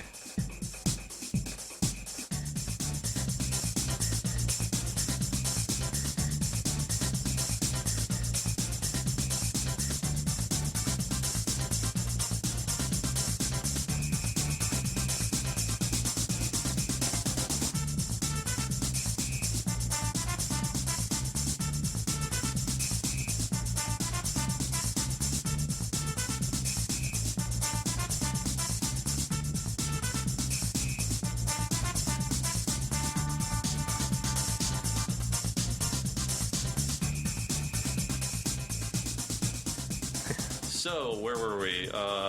We're talking about all the fun little add-ons Nintendo put in their cartridges to compete with Sega CD, 32X. We have the DSP chip, which probably used most famously in Mario Kart. Mario Kart, right? Yep, and some other games that were a lot like Mario Kart, I guess. Yeah. Anything with a sort of like that weird driving perspective in Super Nintendo games. Yeah, it was basically sort of like an enhancement to the Mode 7 stuff. I mean, it wasn't something very obvious. No, it wasn't. And I mean, there were a lot I looked on the Wikipedia article for, chips and Super Nintendo games. There's a lot of really just obscure ones that were for one game only, just added on, just because the developer wanted to do something special. Very similar to the NES, too, and the Famicom. Oh, yeah, definitely. Yeah, like Mario 3 and Punch-Out and stuff all had chips. sure. Yeah. You know what else they did, though, is they expanded the memory, I guess, in Super Nintendo carts, right? They've, like, changed the amount of megs. Because I remember in Nintendo Power, they'd be like, a new 32 meg cartridge or something for, like, a big game. Do we know what the biggest Super Nintendo cartridge was? Was it, like, Tales of Fantasia or Star Ocean or something that we never got? Right, yeah. They got big. 64 megabits. 64. Maybe Mario RPG. That might have been... No, I think it was Star Ocean and Fantasia. Yeah, and those games had voice acting, they had songs and stuff like that. And they cost a lot more. Yeah, definitely. You paid for that extra storage with Super Nintendo games. Oh, but they all cost a lot more in Japan. Because, like, that was like the bubble days, and it's like everything was like, 10,000 yen and up. Not everything, but a lot of stuff was like almost $100. No, even like stupid shit that you wouldn't even want to buy. Wow. It was a crazy time, but yeah. So, I guess our next topic can be why was the Super Nintendo successful? Because obviously it was. And it could have just been Nintendo was in a really good point, and they had a really good part of history. They had a lot of money to throw around, and they really could have made any mistake they wanted to and have been successful. But I think there are some things to the Super Nintendo that made it the success it was, that maybe Nintendo didn't, I guess, carry through to their newer systems, or they did carry that same strategy through but didn't apply anymore. What I think made it successful was the fact that, as we were talking about before, everything you needed for that system came with the system. I mean, there were, like you said, the Super Scope Super Soap. Okay, Super Soaker 6. Damn you, alliteration! You've gotten me again. Anyways, Super Scope 6. But for the most part, it was low on accessories. There's the mouse. There's the Super Game Boy. Even as a kid, you guys probably felt ripped off. Like, I don't want to have to buy all this extra stuff, or like I don't want to have to nag my parents to buy all this extra stuff. That's at least how I saw it. Or every Christmas I demanded it. Yeah, is really what happened. Okay. Did your parents follow through? No. Okay. I got Game Genie though. It was great. That's pretty sweet. So I mean, that's my take, and that's sort of the argument I was making with my article in the new issue of When It Presents, that they were very conservative. That worked at the time, and I think that conservative streak kind of hurt them later. But in that era, it worked for them, where like we're going to stick with cartridges. We're not going to go to CDs. Everything you need is going to be with the console, which I think is what something they did good with the Wii.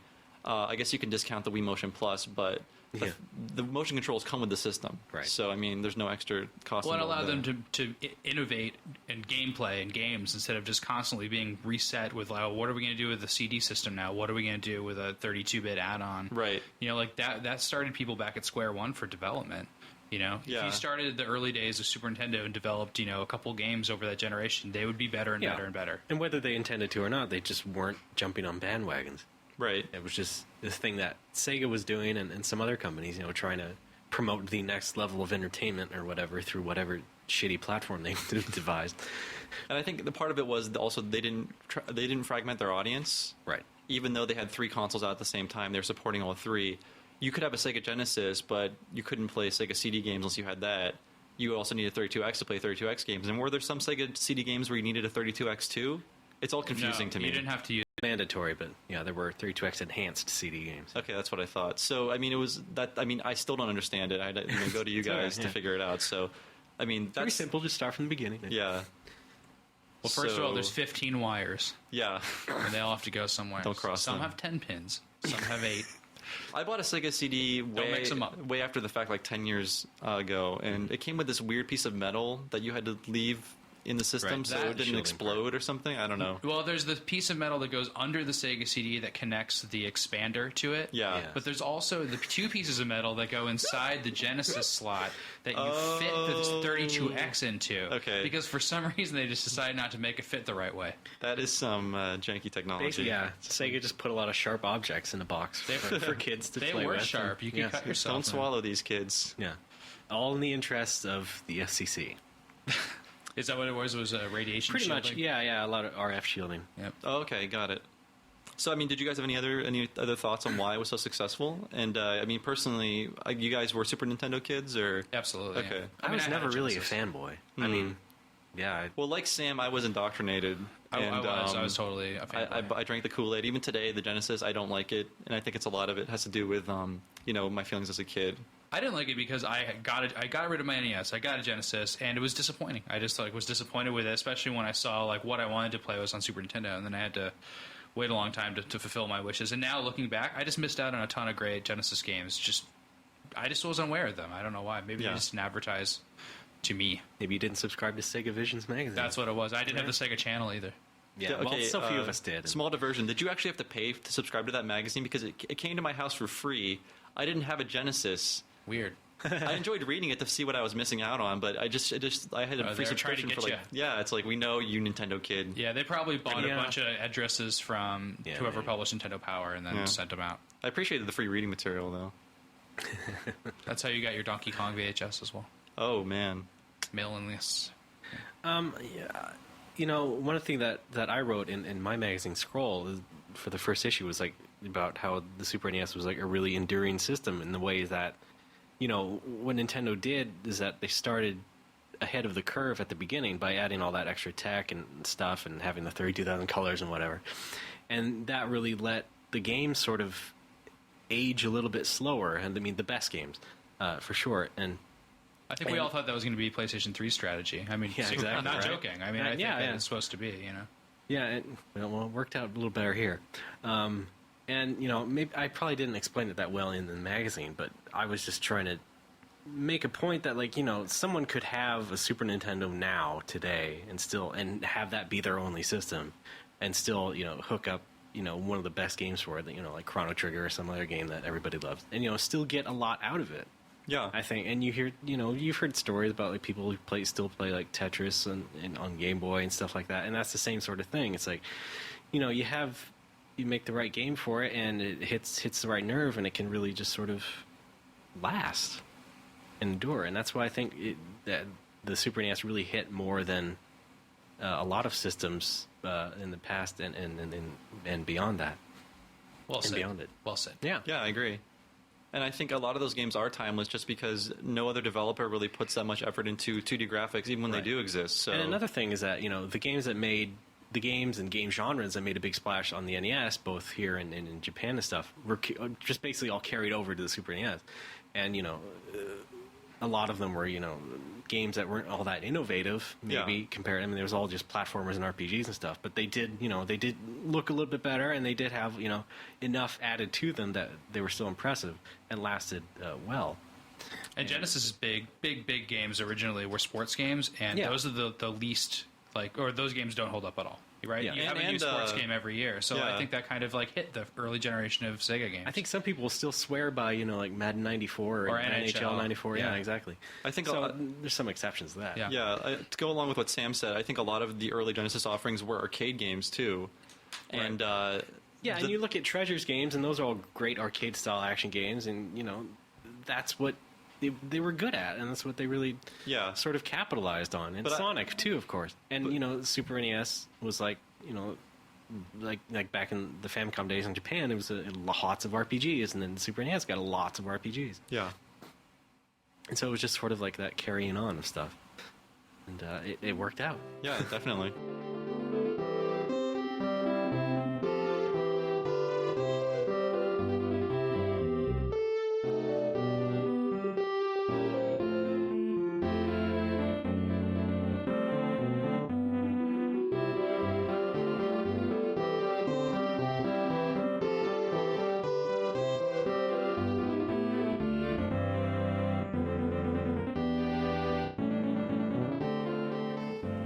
Okay, so I asked you guys, maybe, do you guys have any stories about personally memorable moments of Super Nintendo gaming? I have one that I carry with me forever, but I'll let you guys go first. Unless you want to have time to think. Well, I've talked about my traumatic story before. I don't think I've heard it. Well, it's not even that interesting because it's mainly about Genesis. But yeah, I took in my NES and sold it for very cheap. Oh, right. I had a Genesis and I was very disappointed. I'd go over to friends' houses all the time, and I'd see amazing stuff coming out on. Oh, I'd go to the mall and you could there's a tiny little Nintendo, like all Nintendo key. Since then, do you remember those? Yeah, and it was really cool, and you could see all the games behind this one counter. Like really, it was small though, and then you could just. I think it might have even been a World of Nintendo, but without the swag and like the shirts and stuff. Yeah, mine was a local business called Famcom. Was it? It was called Famcom. Yeah, Famcom, not Famicom. But interesting. Famcom game. Yeah, they were from. Yeah, this is Washington State, and they had a mall kiosk there, and that was like my little mecca. Yeah. I'd go there every week, and that's where I pre-ordered the Super NES and got that from, and so. Yeah, that was the place to get games for many years. But I think I ended up getting my Super Nintendo from a strange used game store instead of getting a new because I never had the box or anything. And I barely even remember, but I remember like just having to have F-Zero. Yeah. Mm-hmm. Very good. Right? So maybe not the happiest stories for you. No. Very bad. Yeah. Sorry for your loss. A Super NES game was responsible for me staying up to like 4 a.m. for the first time in my life when I was a kid. And that was Lemmings, which I would play versus mode with my buddy for like hours on end. How did that work in Lemmings? I never actually played versus in Lemmings. Now I'm on the spot and I totally blanked out. It was like it had a split screen. Yeah, it was split screen, but it was whoever got the most Lemmings from either side. Like you would have your own color Lemmings, but whoever could get the most Lemmings in their exits, regardless of the color, basically. So there was a lot of mayhem going on there. No, that's a level. And, yes, exactly. That is the difficult one. Great, Sam. Thank you. I know my Lemmings. In terms of multiplayer, like there was a lot of I liked fighting games as much as the next guy, but my fondest Super Nintendo memory, which just occurred to me when you mentioned that, is also just staying up all night after night, playing a game called Metal Warriors, which is a great LucasArts developed mech game. Oh, yeah. And it just has such a good multiplayer mode where you just go head to head and you can hop out of these robots and get other robots. You're a little tiny human, get in a giant robot and just pummel each other. Yep. Lots of levels, there's split screen, and it's just fantastic. It's one of my favorite games ever. Yeah. It's another thing I'd like to repeat, and another thing that was in my magazine is that, the Super NES had a lot of great two-player games. Yeah. And 2+ players, like stuff like Mystical Ninja and Metal Warriors, like you said. And Contra 3 as well, and just a lot of great stuff. And of course, the Street Fighters and Mario Kart, right? Yeah. Mario Kart, definitely. Yep. But also less obvious things like Pocky and Rocky. Yeah. Really good. One of my favorite multiplayer games, Tetris and Dr. Mario. Yep. Oh my God. Oh, I forgot that came together. Super great. I mean, first of all, it had the competitive version of Tetris with you drop junk on each other, which is fantastic because you hadn't had that officially on any Nintendo system. And then it had the triple threat where you could play like a version of Tetris A game, then Dr. Mario, and then Tetris B game, and it adds up the scores. Okay, man, I need to play this. Mixed mode is so great. It looks great. And it has nice music, like it sort of pumps you up a little bit, the music does in that mode, and it's like the Wizard. Yeah. Cool. I do have another little tale, is that... Go for it. The time when I wanted Earthbound for my birthday, and so my mom went out to the store and got it. And I can't believe you were even aware of Earthbound. My story is also Earthbound. They didn't plug it so much. Oh, I was aware. Of course I was. I was waiting for it since the NES one. Wow. But... Ray Barnold, everybody. Yes, thank you. I'm that crazy. So she came back home, and, I was a little bit naughty and peeked in the trunk and saw that instead of that, she got Earthworm Jim. Oh, no. Which I already had. Even worse. So I had to inform her, even though I was, a little naughty and had to peek in the trunk for it. But yeah, that was resolved, and so I did get it. Cool. Do you still have your strategy guide? Yep.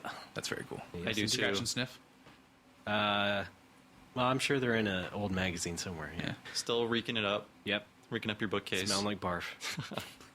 My story's also Earthbound related. Sure. But like Ray, I was on the Earthbound train pretty early.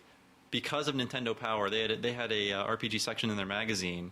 And every month they would give you a little more information. I was like, this looks like the coolest game. because I was into RPGs, and it was an RPG, but it had all this, weird modern day stuff in it. I don't know how I glossed over those sections because I read the RPG one because I remember reading about Overbattle all the time. And Yeah. they were like totally plugging that, but not Earthbound. I don't remember. Probably Yeah. ugly layouts, but That could have been it. But there are at least two to three features on Earthbound. Just like look Cool. at this. I gotta look back at them and check them out. Yeah, they're definitely. It got me excited, but I Did was they 12. call it Earthbound? They did, yeah. But so I reserved the game and I bought it. I remember it was $72, and this was in 1995. Sure. So a lot of lawn mowing went into that. Yeah. And I brought it home, and I was absolutely spellbound, like for the entire night. It was a beautiful summer day, of course. So I was in my room with the air conditioning on and the curtain shut. That's when you're supposed to play it. Yeah. I don't judge you. And I remember my family asking me, we had a swimming pool, like, do you want to come out to the pool? And I was like, no, because I was having so much fun.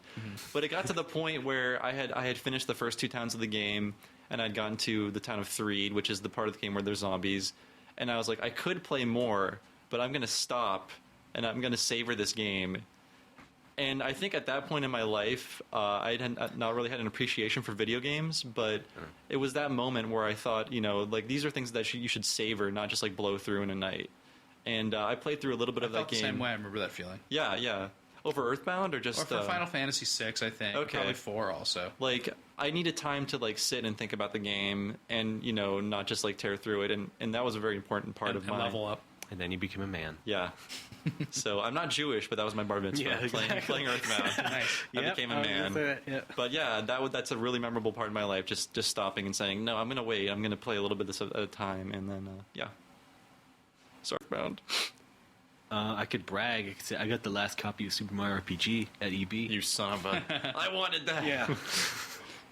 I also got Chrono Trigger when it came out, so I still have that. And so I wasn't like some people who gave it up later and it's like, oh my god, I can't get it because it's so expensive. Yeah, I still have my original Earthbound cart, the box, and the guide, I know which the makes me box, one of the yeah. richest men in America. Yeah, pretty much.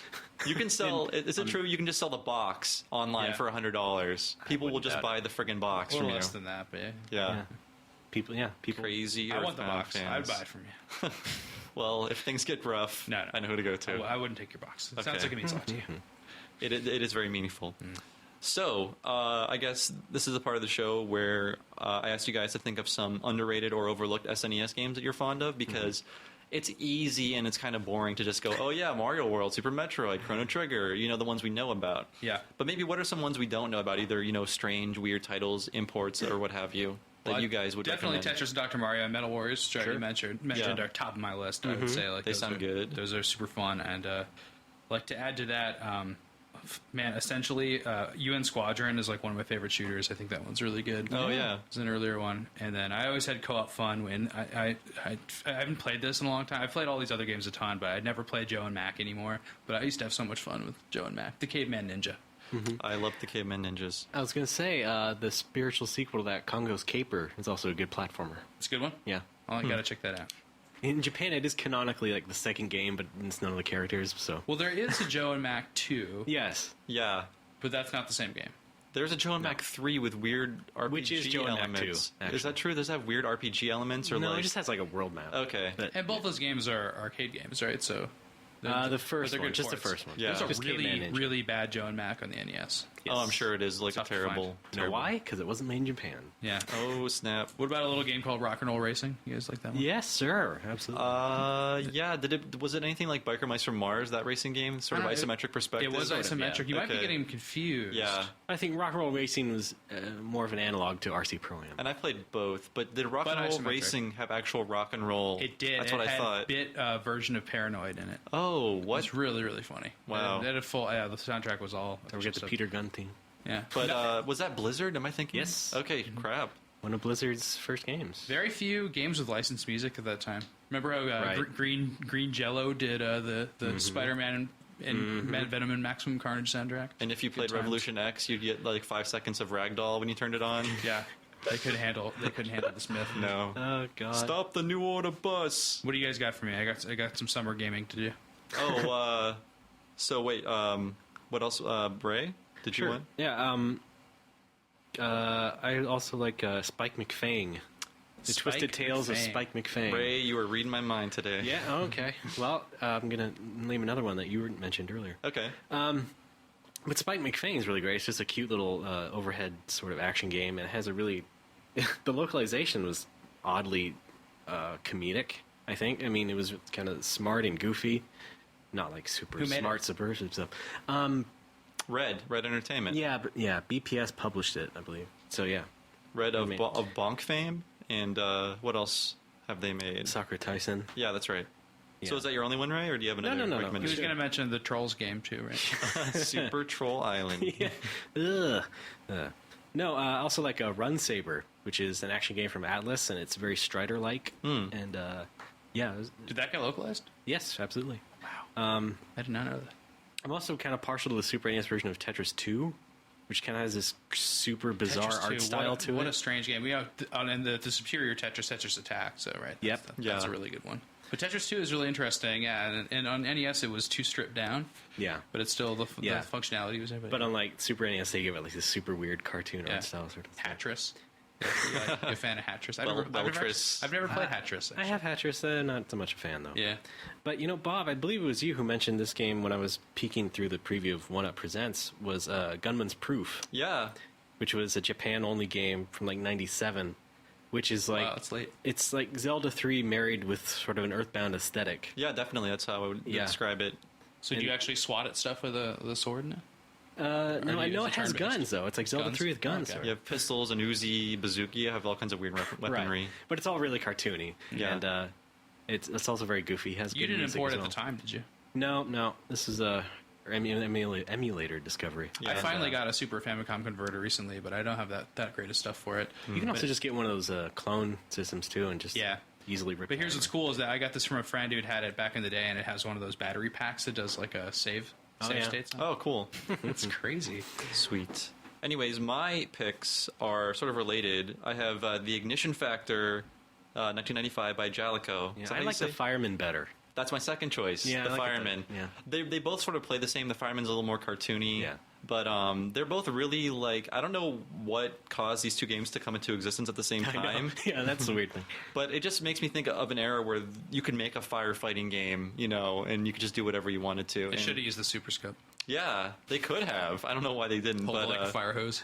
yeah, but yeah, I mean they're both really fun game. Like Ray, I believe the Fireman's a little better. But if you haven't played them, they're both great.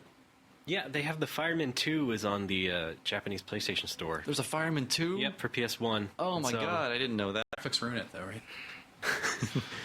On PS1. It's a little bit similar. Yeah. I don't know. And so Jeremy already gave us his answer for Yoshi's Island. What SNES games do you still think need to hit Virtual Console? I was going to say Yoshi's Island. That's the obvious choice, but I'm going to take one of Ray's picks for the Twisted Tales of Spike McFang, because I don't even know who published that game. BPS, I believe. Okay, I don't know how it would end up on Virtual Console. It probably won't, but it would be nice to see. Yeah, none of the Disney games will ever show up in Virtual Console, but there are some cool ones for Super Nintendo. Yeah, Better on like Genesis. Aladdin. Better on Genesis, but okay on Super Nintendo. I would disagree, but they both have their qualities. Well, You're gonna get some angry. Oh letters. no! There Shinji was- Mikami made right Goof Aladdin? Troop, yeah. And Aladdin. And Aladdin. Yeah. Yeah. Jeremy's always plugging More Goof famous Troop just to get under my. Goof just to Troop get is the under my more- skin. The more famous It's one, the, it's the obviously. thinking man's Disney game. Well, the Magical Quest games from Capcom as well, they were ported to GBA at least, so like those, Yeah. if you wanted to. Not Virtual Console, but some. Anybody else or? For Virtual Console, I mean everything we've mentioned should be on Virtual Console. Definitely. And 1 week too. It's just like it's crazy how little of the greatest Super Nintendo games are on it. Yeah. Well, I no mean- brainer though. Tetris and Dr. Mario. I mean, come on. I maintain that Virtual Console is not quite as bad as it could be because there are like 70 some Super NES games on there right now, and most of them are pretty good. And it's like 70. It was like the most Super NES games I had at the time, cartridge wise.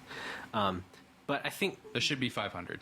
yeah, I'm sorry. There should be. I think we're like a couple away from like completing the Hudson US releases. So I think like Which is Super good, Adventure 'cause Island 2 because should Hudson be. doesn't even exist anymore. Yeah, they should. No, they do, but not in a way we would like. Did they have Adventure Island 1 and 2 on there? No, not 2. Okay. And that's why I'm saying is that they should at least have 2 on there soon. That one got a little wacky, right? Right, yeah, that was kind of like an action RPG. Yeah, that's what I was thinking. I'm not Joe Mac. It was Adventure Island. Ah, yes. And shoot, I guess I had an idea for another one that I already didn't mention, but yeah. Run Saber. I think I even mentioned that before in the Retronauts way back that should have been on Virtual Console. So Nintendo, get on the ball. Yeah, it's an Atlas game. Come on. Yeah. I would like to see the sequel to Wrecking Crew that only came out in Japan with Virtual Console. Wrecking Crew 98, right? Yeah. 98? Yeah, it's kind of difficult. That was a hard one to wrap my brain around sometimes. Yeah. Because it's a puzzle game, basically. It's not like the original. But, yeah. It's a good one. Does it have Mario in it? Yeah. Weird. Stars Mario, They all do. right? Yeah. Not the Mario with the purple shorts or whatever. So the weird version of Mario. It was still Mario, but yeah, no. Yeah, he just changed his clothes. For once. Yeah. Kind of stinky. So any final thoughts on Super Nintendo? I'm going to say I love Super Nintendo, and I think IGN named it the #1 console of all time. I agree with IGN. Sure. Sound decision, boys. Out of 25, and boy, those first 5 were they were rough. Yeah. I don't know. I maybe it's It's hard to think of 25 good consoles. Yeah, it's true. Yeah.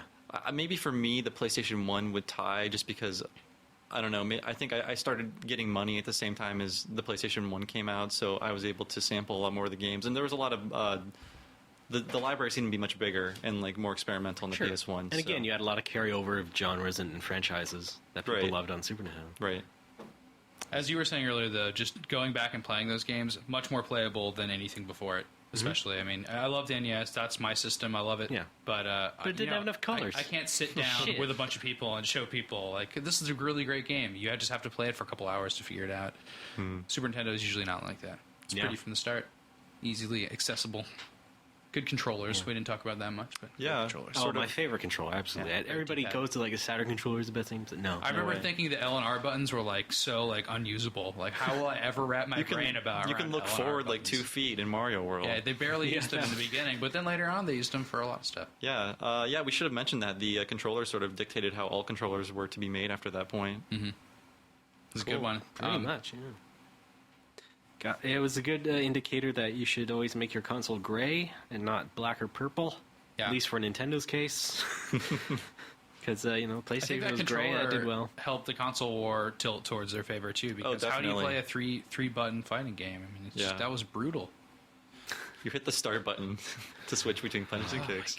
Oh, my God. I loved the cottage industry of 6-button controllers for, like, the Genesis and the TurboGrafx. Those were the... And Saturn, right? There was a... Well, it was standard. Was it standard? But I mean, okay. Those were the salad days of Mad Cats. Yep. And, innovation and ASCII-ware. Oh, I would say ASCII-ware did make the ASCII pad for Super Nintendo. I had that. That was badass. Yeah, it had all the colors of the Super Famicom pad. Yeah, exactly. Too. Why else would you buy it? Yeah. Bright and candy-colored buttons. Oh, I wanted... Another thing that showed up in Nintendo Power, another controller, was the ASCII L5, which was the one-handed thing. Oh, yeah. Which was...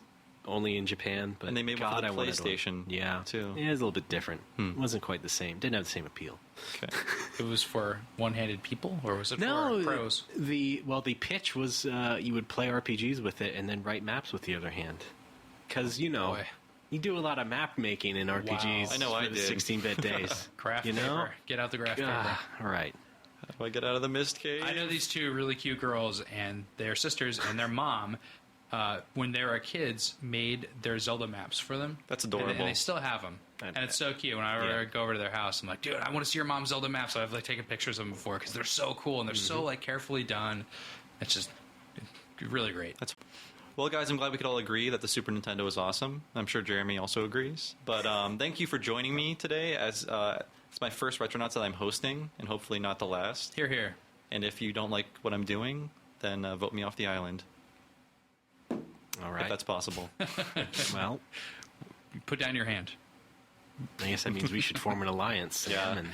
You can't stop me. I've taken over Retronauts. But yeah, thanks a lot, guys, and hopefully we can join up again sometime. Yeah, appreciate being on. Sweet. Hooray. Retro.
theories of the third kind.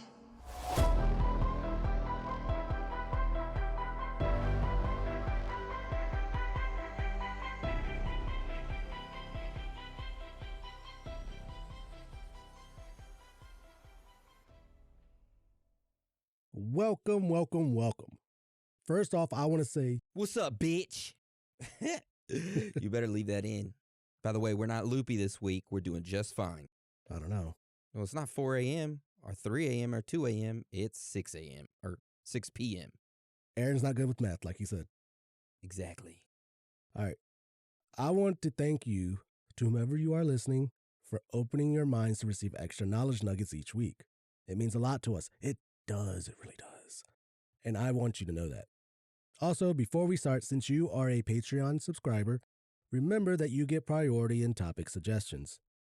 So feel free to shoot those suggestions on over to us by email, Instagram, Discord direct message, or you can write us a letter and send it to our P.O. box. Okay? And hey, if you're going to send us a suggestion, make sure to put in the subject line of the email or at the start of the message, topic suggestion. That way we can label it. We're starting to label our emails so that we can be organized because since the influx of the emails for sticker requests, we've we've been trying to organize everything and make sure it goes smoothly, you know? Anyways, so today's episode is over adrenochrome. Okay? So how this episode will go is that we'll talk about what is adrenochrome, and then we'll go into some strange facts and findings, theories, and then, of course, wrap it all up with our own personal thoughts and theories. So with that being said, Dan, are you ready? Maybe. All right. Well, let's get into today's episode.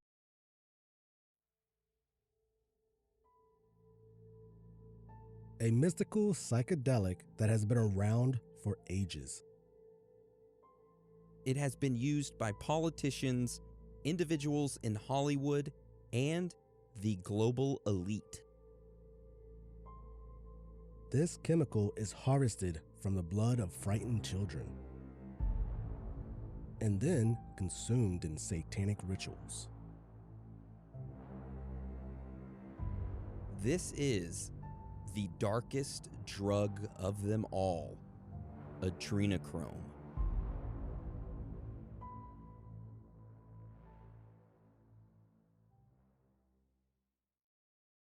Now, before we dive into the theories surrounding adrenochrome and the whatnot, we're going to first tell you what adrenochrome is. So, Aaron, can you start that off for us? Absolutely. Okay. So, of course, you know, if you're into conspiracies, then you've probably heard of the word adrenochrome. But Dan, do you actually know what it is? Like if I was like, hey man, what's adrenochrome? What would you say? I have no clue. Well, you didn't have a clue until this episode, right? I didn't have a clue until I joined the podcast. I mean, once I joined it, I knew about it. Okay. Yeah. So if you're into, conspiracies or theories, or you're a free thinker, or maybe you've came across this word, then you're kind of familiar with adrenochrome. But for those of you who haven't heard about it, we just want to give you a quick warning that this episode will possibly have some triggering topics. So please take caution. We love you, and we care about your mental health, So just keep that in mind. I'm letting you all know ahead of time. Okay? All right, so let's talk about what adrenochrome is. So it is a member of a class of chemicals known as aminochromes that is produced by the oxidation, or epinephrine, in mammals.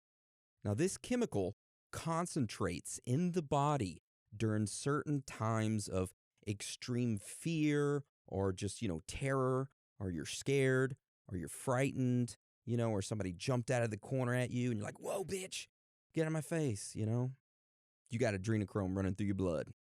Doesn't sound like you were very fearful and terror right there. Like, whoa, no, bitch. That's more like a, hey, slow down, I got my sandwich in my hands. You almost made me drop it. My croissant. Yeah. So, Dan, what's the purpose of this chemical? The purpose of this compound, from what scientists say, is both to optimize the adrenaline response of muscles and nerves of the body while also protecting bodily tissues and organs from the rigors of the adrenaline rush, acting as both buffer and optimizer to accelerate the adrenalized flight or fight mechanism of the human fear response for survival. This chemical has been known by modern science since way back around the 1930s, and if you care to know the molecular formula for this, it is C9H9NO3. If you looked at this molecular formula and actually looked at an image of how they made it, people call it the white rabbit. Why does it look like a rabbit? If you flip it around, it actually looks like a rabbit with ears and like a little tail and such. Here, can you post a picture of it inside here? And we'll post that picture up on the Patreon for anyone who want to take a look at it. Quite interesting. Yeah. I don't know why they use that picture of a rabbit, but... Okay. Follow the white rabbit, Matrix reference. Okay. Yeah. So take a look at that picture. Ladies and gentlemen, let us know what you think. All right. So this is interesting and all, right? But what does it do, this chemical, this adrenochrome, that makes it so desirable, supposedly, to the elites who wants to take it? Well, me and Dan, we did some sleuthing. And explain what sleuthing is, Dan. Fuck if I know. I've never heard... I never heard of sleuthing either. Let's look it up. Sleuthing. Dude, I was impressed. I was just like, oh, damn, that's a good word. Sleuthing, which is, if you don't know what it is, it's a noun, and it means careful investigation into a crime or a mystery. New word for you. I just learned it the other day. Oh. All right, so me and Dan did some sleuthing on the interwebs, and there's some facts that you need to know so that you can fully understand this, okay? Now, we're going to hit you with some knowledge right quick again, all right? So like we said, this adrenochrome is produced naturally through the oxidation of adrenaline by natural enzymes of blood. But this adrenochrome can also be synthetically made. Secondly, adrenochrome does not reduce excitation. The feeling of being excited. I know it looks weird. It sounds weird, Aaron. That sounds so weird. Excitation. I'd say being super excited. I looked it up and I was just like, there's no way else it's said that way, but it is. But yeah, the feeling of being excited. You don't lose the temporary connections like with the use of LSD. What do you mean? All right, if that confuses you, you're not the only one, because when I first read that, it confused the hell out of me. Okay, so what does it mean? Like, explain LSD to us then. All right, so LSD can alter the state of your mind, and it binds to specific brain receptors and alters how the brain responds to serotonin, a neurotransmitter that regulates your emotions, moods, and perception. That right there is what the American Addiction Center says anyways about it. Okay, so LSD, it takes the serotonin and it regulates that somewhat. It binds to specific brain receptors and alters how our brain responds to serotonin, is what LSD does. And then eventually you lose those connections? More so you lose, I'm just going to say probably you lose connection to the real world. Oh, okay. All right. So like hallucinating or... Pretty much. Being far out, man. All right, sweet, cool. That's what I'm going to assume it means. Okay, so that's the scientific part. But then you got this main conspiracy and effect surrounding adrenochrome, that the elites use this chemical to help them live longer, become immortal, all right? And this is where it gets bad, is because of who they collect this adrenochrome from and how they do it. And to extract this adrenochrome, they need it to build up in the individual so that they can harvest it. And how they get this adrenochrome to be built up is that they cause the person to have extreme fear and terror, and it kind of multiplies the adrenochrome in the blood. And then, according to the conspiracy, they extract it. The people that they prefer to use is young children. And the reasoning for that is supposedly their pineal glands aren't as calcified by the fluoride that they put in the water and the other toxins in our food and environment. So, considering they haven't been alive long enough, they haven't had all these toxins in their body, so it's not polluted, you could say. Okay, it makes sense because there is fluoride in our body. Yeah. From the tap water we drink. And there's a couple papers that were published that, state it's not good to drink fluoride. But anyway, so how do they get it from these children? If they have to put them in, what do they do? So, from inhumane sex rituals to... Oh, Jesus Christ. Pretty much to worship nightmarish demon gods, specifically. Satanic rituals, specifically designed to create the maximum terror in a child's body, to overload their blood with adrenochrome. It's terrible. Yeah, that is. And apparently, when this is done, the blood must be harvested quickly. And, oh my God. And how they do this, and just a warning, this gets pretty gruesome. How they do this is they puncture their skull with a needle right in the center of their forehead where the third eye would be located, or where the pineal gland is located at, which the pineal gland, there is such a thing as a pineal gland. It's real. It's not made up. It's not a made up word. It's a real thing. So they stick that needle inside there, and that's where they supposedly do it. Now, there is a rumor to this rumor that they actually extract it, not there, but at the base of the neck and spinal column, which there's another rumor to that if they don't consume it fresh, that they could actually store it frozen, or kind of like refrigerate it. So they don't have to drink it right away. They can kind of do it later. Kind of sickening. Vampire, man. Vampire-ish. Right. Or just straight up pedophile-ish. Yeah. Like all the, pedophile elites. Pretty much. You got Epstein in his black book with a list of names in it, which, honestly, if y'all haven't listened to that episode, you need to go listen to it. Yeah. I don't know if we mentioned adrenochrome in it. Probably did. I don't know. I know in the Pizzagate episode we did. Yeah. We mentioned adrenochrome. And we talk about that, I think, later on during Strange Facts and Findings? Yep. All right, so moving forward. So that's kind of like some rumors about the elite's use with it. But we started looking at some actual studies that have been done with the use of adrenochrome. And there was one done in 1939 that was a study that perfusion of adrenochrome was found to regenerate and actually restart a frog's heart, bringing it back to life. And just a little knowledge nugget real quick. This 1939 study, with it bringing the frog back to life, it made adrenaline application in a heart attack patient's standard of care to this day. Now, not to be confused with the creation of synthetic adrenaline in 1901, I believe. But y'all can fact check me on that because I'm not 100% sure. Just going off the top of my dome here. So there you go. It can restart the heart of a frog. Regenerate and restart. My bad. It's such a weird study. I wonder if they're going to start... Oh, I don't even know if I want to say this. I'm interested now. COVID? Rumors of COVID doing damage to the heart? Maybe it's a way for the elite, to say, hey... To test it? Yeah, we're going to damage all of y'all's hearts. Now you need to do what we do. You need to take some adrenochrome. Ooh. I don't know. We'll save that for later. Sorry.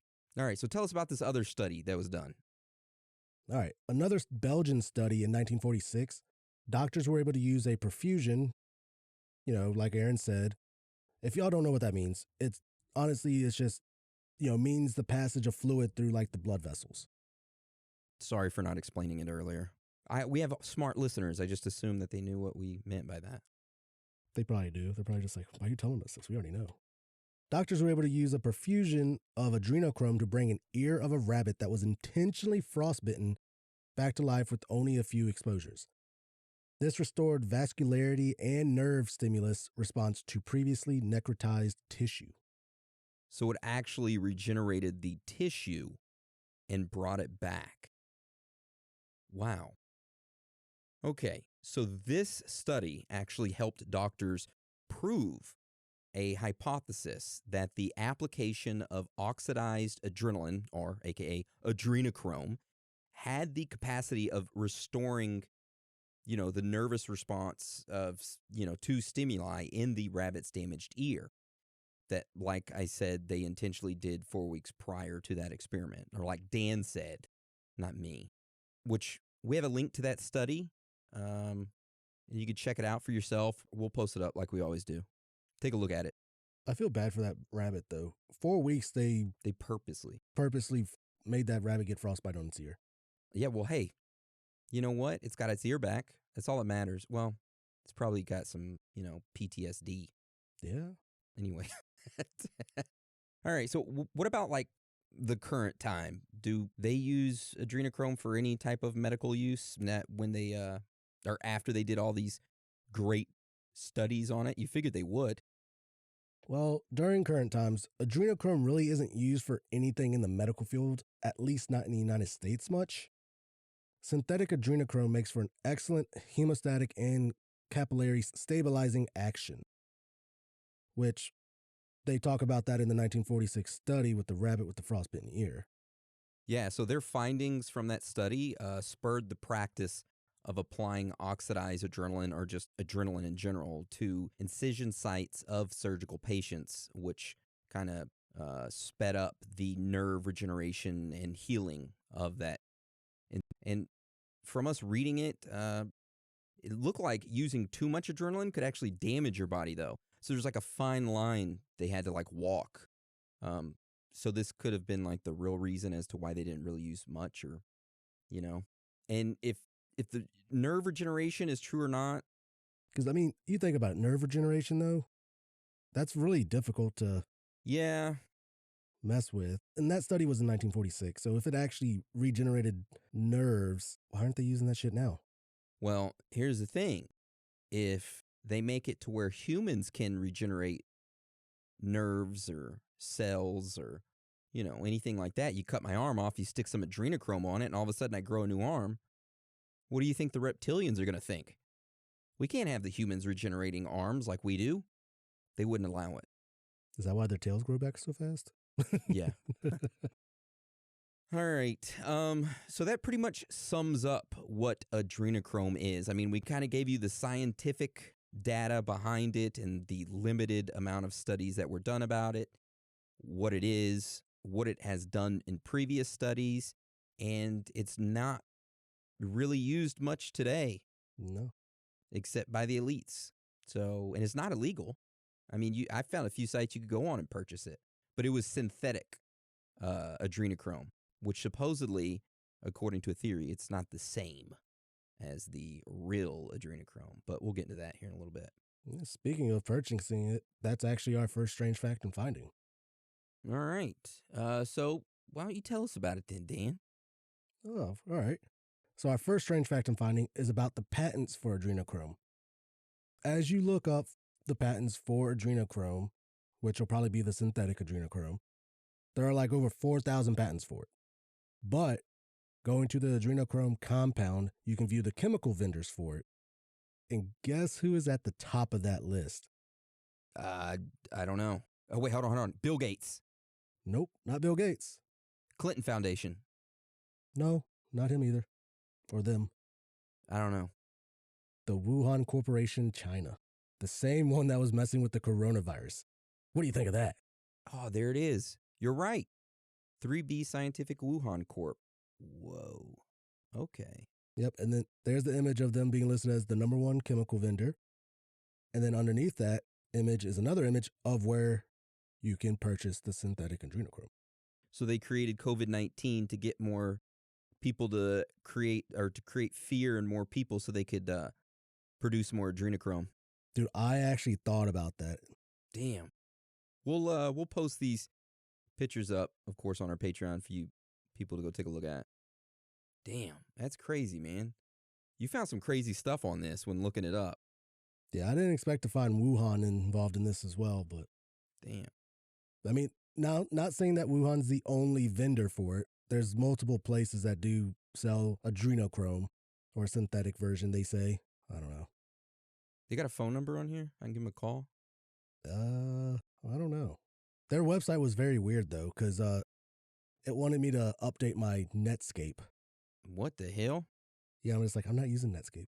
Yeah, they're going to try to track you, figure out who's looking it up, see if you're a true Illuminati member or reptilian or whatever. I have multiple VPNs going, so good luck. Oh, yeah.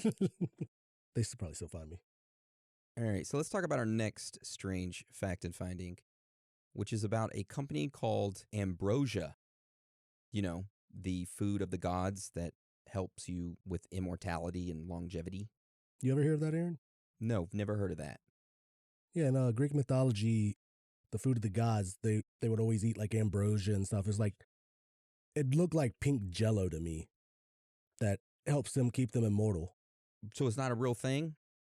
There is a real food called ambrosia, but it's not like immortal food. It's just like a dessert, I think. Oh.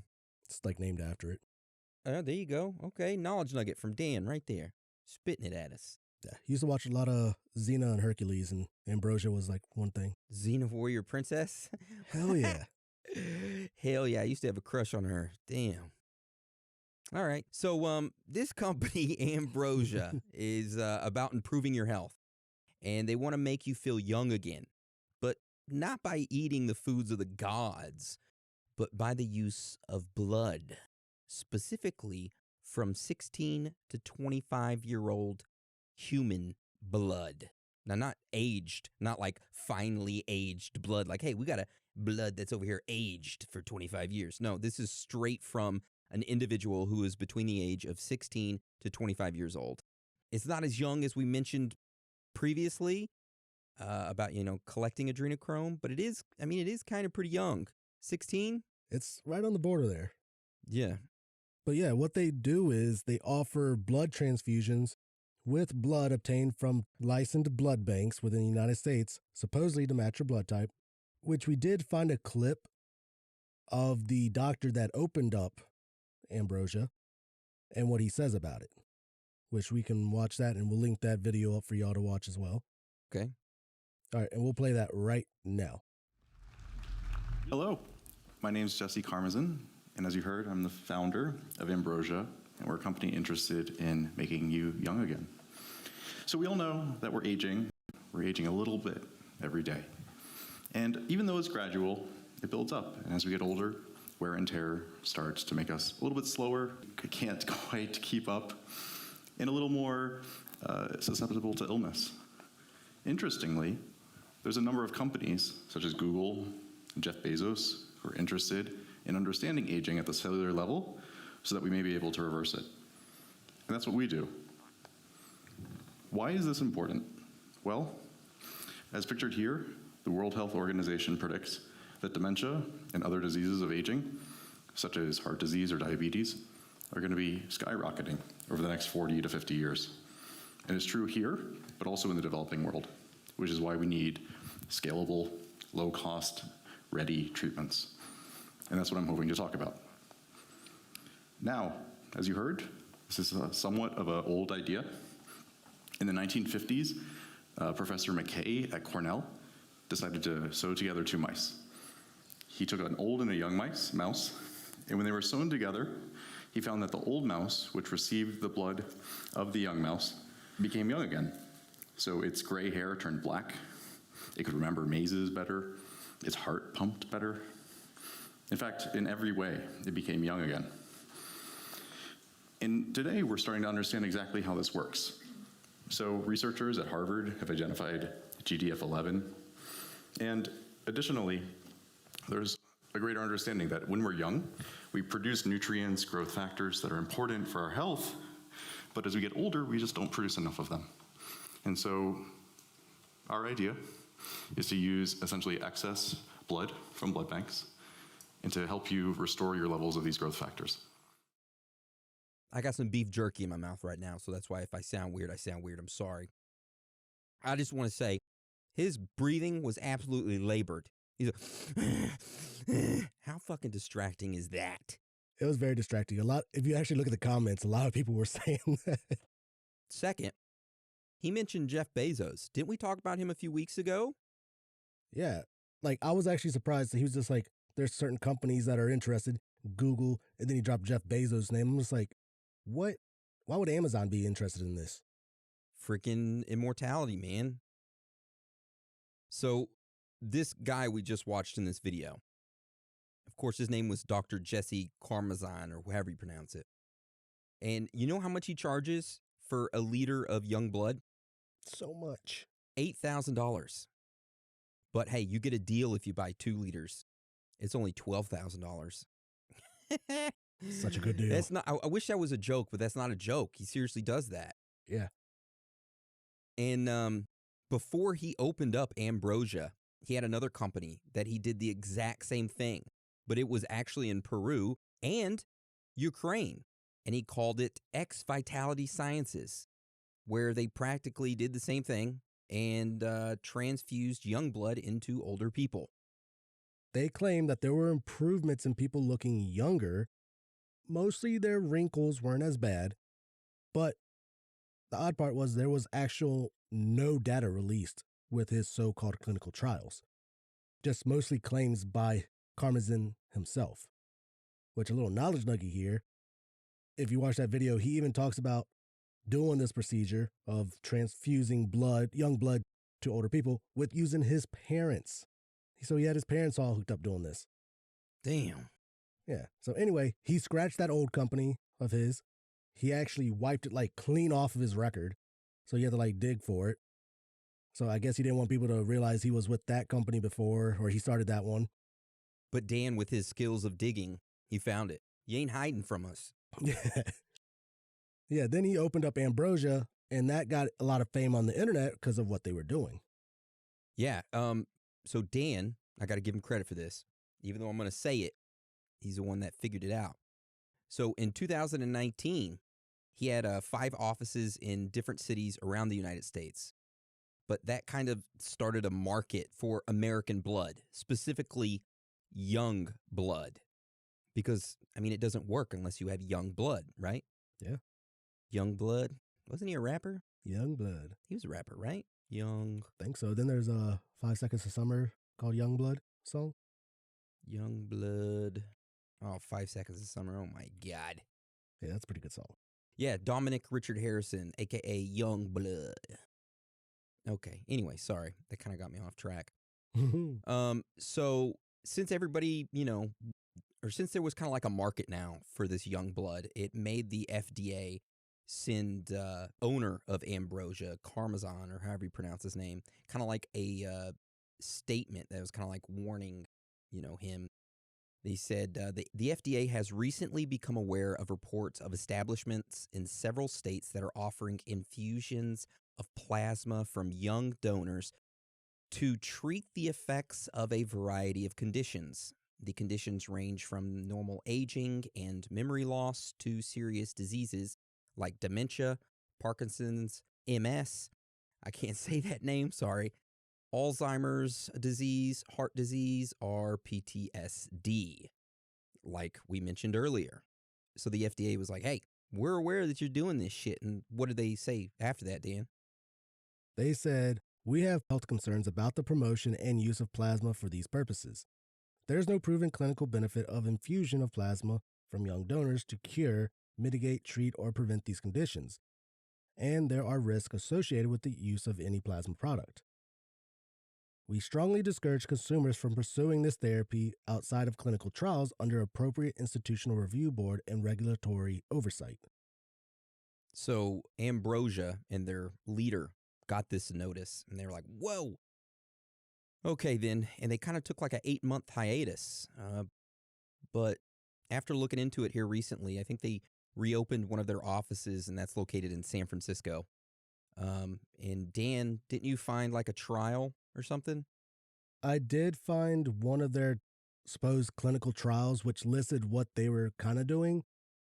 But when you like click it and go to like results, there's nothing. They don't list anything.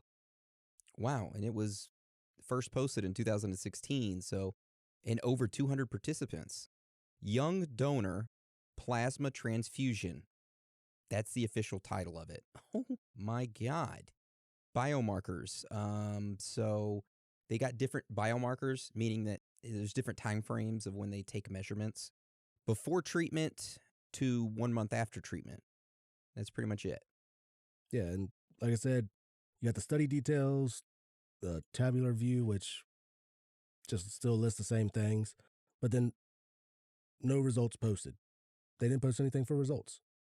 Yeah, it's in the experimental. It says young donor plasma, an infusion of plasma derived from donors aged 25 years or younger. See, that right there caught my attention too. Yeah. 25 years or younger. They didn't say 16 to 25. Yeah, which looks like they're covering their ass. They got a whole bunch of like 6 and 5-year-old blood.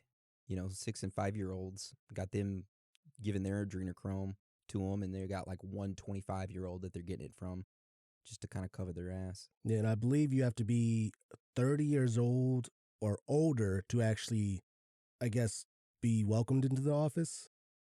You can't be any younger than that. So they have the little age range for when you can actually get the treatment. Okay. But yeah, when they shut down, supposedly Ambrosia's lawyer went to Washington, D.C., did like some magic stuff there. I don't know what he did. But he came back and he was just like, oh yeah, everything that you're doing is legal. They can't stop you from doing this. So then that's why he reopened just one office right now. I'm pretty sure it's just one, but yeah, he's back in business. I just found their website. Did you find their website? I believe I did. So their prices actually have gone down. Have they? Yeah. So their website says, founded in 2016, Ambrosia is providing innovation in healthcare. We treat patients in all 50 states, but you must be at least 30 years old to receive this treatment. It is an outpatient procedure. Our blood is obtained from licensed blood banks within the United States and is matched to your blood type. The treatment we offer infuses our blood products, are approved in the United States.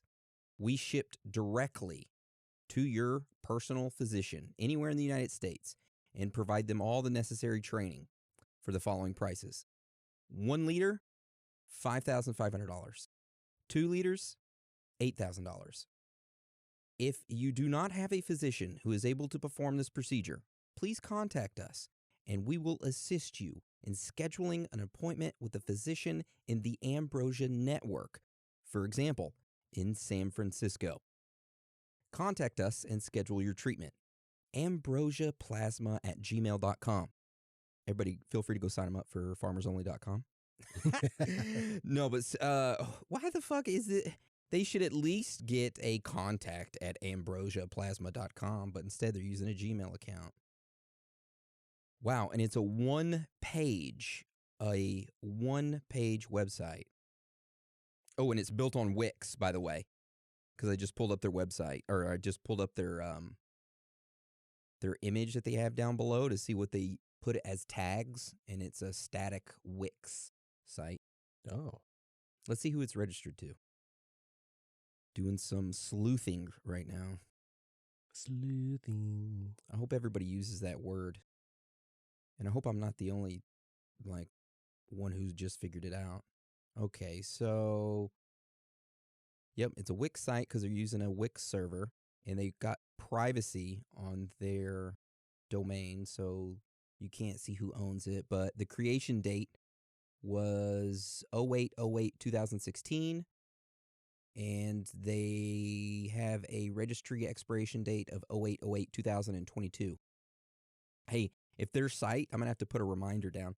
If their domain goes ding and they forget to renew it, I'll purchase the domain for $8 off the domain dropper and have it to where when people go to Ambrosia, it reroutes them to our website.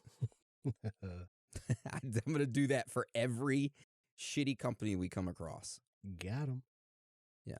All right. Well, that is a very interesting first strange fact I'm finding. You hit it out of the park, Dan. Great job. That one was very weird. I came across it searching for, saw that, and fucking, what's his name? Karmazin? Just a weird guy in general, especially his heavy breathing. I have no idea who you're talking about. Karmazin, the guy that was in the video. Oh, David? His name David, right? Oh, Dr. Jesse Karmazin. I don't know why I said David. I don't know where you got David from. Jesse. Yeah. He's breathing. He needs to go get that checked. Then there's so he's not hurting for money. He's making good money off of this. because he does have like a decent amount of patients that actually go to him. Well, hell yeah. I mean, it's $5,500 for a liter. He's probably selling blood at the butt, man. And he can't get a shirt tailored to him? That makes no sense, yeah. I'm sorry. Like, it was like hanging like right around his fingers. You figured if you're going to go do a meeting like that in front of a bunch of people, you at least get your shirt tailored. And that doesn't cost much money at all. No. Hey, I found his Instagram. He has 0 followers and he's following 0 people, but he has 10 posts. And it's all from here recent, and it's all from the same freaking day. This is a fake account. Well, I don't know. It shows him in Greece. Didn't Tom Hanks go to Greece? Somewhere. Yeah. All right, so let's go on to our next strange fact and finding. So this next one is also about a website, but this website is no longer around. And it was called adrenochrome.net. Now, this site claimed to be a new type of cryptocurrency called ADC and was used strictly for the facilitation of international adrenochrome trading. Now, like I said, the website's no longer around. However, we do have some old web pages that are archived of it. And we're going to take a look at that. So tell us about this first page, Dean. All right. Their first page is their About page. And honestly, it starts off weird. Whoa. Their website is super weird. It's all black with adrenochrome and like in a blood red color up top. Oh. Yeah. All right. So it starts off like talking about adrenochrome itself, as it's a chemical compound with a molecular formula, like we said, formed by oxidation of adrenaline in the blood. And then it goes in. As a result, it has the most often been associated with the exceptionally wealthy and very powerful. Until now, adrenochrome, the ADC, cryptocurrency, is a new, open source, decentralized cryptocurrency. Holders of adrenochrome can use it for the exclusive purchase of adrenochrome. Each transaction on the adrenochrome blockchain incurs a small fee, which is reinvested in the international sourcing, harvesting, and trafficking of adrenochrome. ADC is available on most cryptocurrencies, trading sites. So yeah, looking up ADC coin real quick, that is no longer adrenochrome coin. It is audio coin. Yeah. And it was started in June 19th, 2015, and it had a spike in January 10th of 2018. Which is I mean, the same as the spike that lines up with the spike that happened around that time when I sold that I may or may not have sold some Dogecoin. I'm not going to self-incriminate myself. All right. But yeah, that's the first page. So it talks about adrenochrome and how this was supposed to be used strictly for adrenochrome purchasing, trading, and all that. The second page is labeled as ritual, which is kind of weird for a cryptocurrency page to have something called rituals on it, which actually, and when you go to that web page and actually start reading it, it actually starts to talk about the rituals of extracting adrenochrome and like the history of it. It's kind of weird. Yeah. It just starts off with, since time immemorial, blood has been connected to youth, vitality, and immortality. The blood of children and virgins in particular has long been converted for its life-giving properties, both as a sacrificial offering and a substance to be ritually imbibed. Mythology and history, it goes on like some history. Then alongside its spiritual dimension, the visceral nature of blood aligns it with the thirst for power and wealth on a terrestrial plane. The physical and spiritual properties of blood are indistinguishable, bound together by blood through a cycle of death and rebirth. Human history is yada, and blood is the glue which binds everything together. Which, let's see, at the very bottom, while high levels of consumption of adrenochrome will remain restricted to the upper echelons of society, the chemical compound will finally be made available to a wider customer base via ADC coin. This is a unique opportunity to invest in the future of adrenochrome and partake in the cryptographic ritual. Which, I mean, it would be a good way for someone to, let's say if they want to purchase like adrenochrome or partake in it, it would be a good way for their currency not to be tracked. Yeah. Is you purchase this coin, okay, or you can purchase an altcoin, trade it for this other coin, this adrenochrome, and then it goes on their blockchain. It's pretty much untraceable. So, yeah. Adrenochrome.net is available right now, by the way, but they want $3,300 for it. Damn. So dumb. So that was the second page about the ritual. They got a third page, right, Dan? It's really long, and basically it just goes into how adrenochrome's made, how you can use the token to purchase adrenochrome.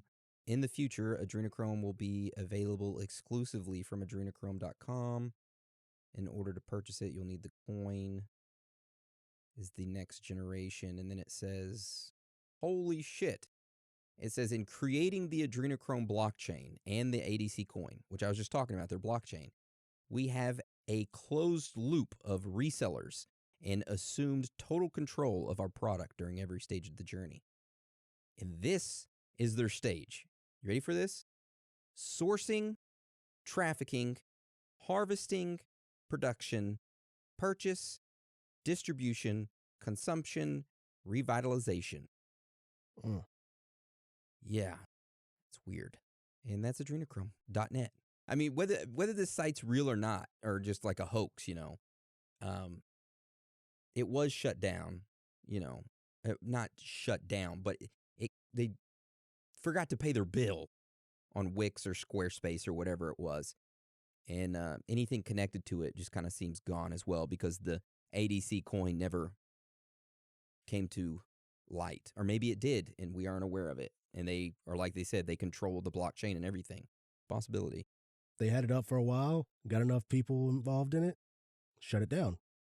Yeah, because they said on the page that they only have like a little over 5,000 tokens. Yeah. Which is not a lot at all. So, yeah, maybe they got enough investors or enough people purchasing it, and they're like, hey, we can run this shit. We don't need to promote. Yeah, kind of crazy. Yep. So tell us about our next strange fact and finding, which is about books, right?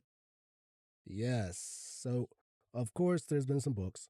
A couple books that talk about adrenochrome, like in Hunter S. Thompson's book called Fear and Loathing in Las Vegas, that was published in 1971.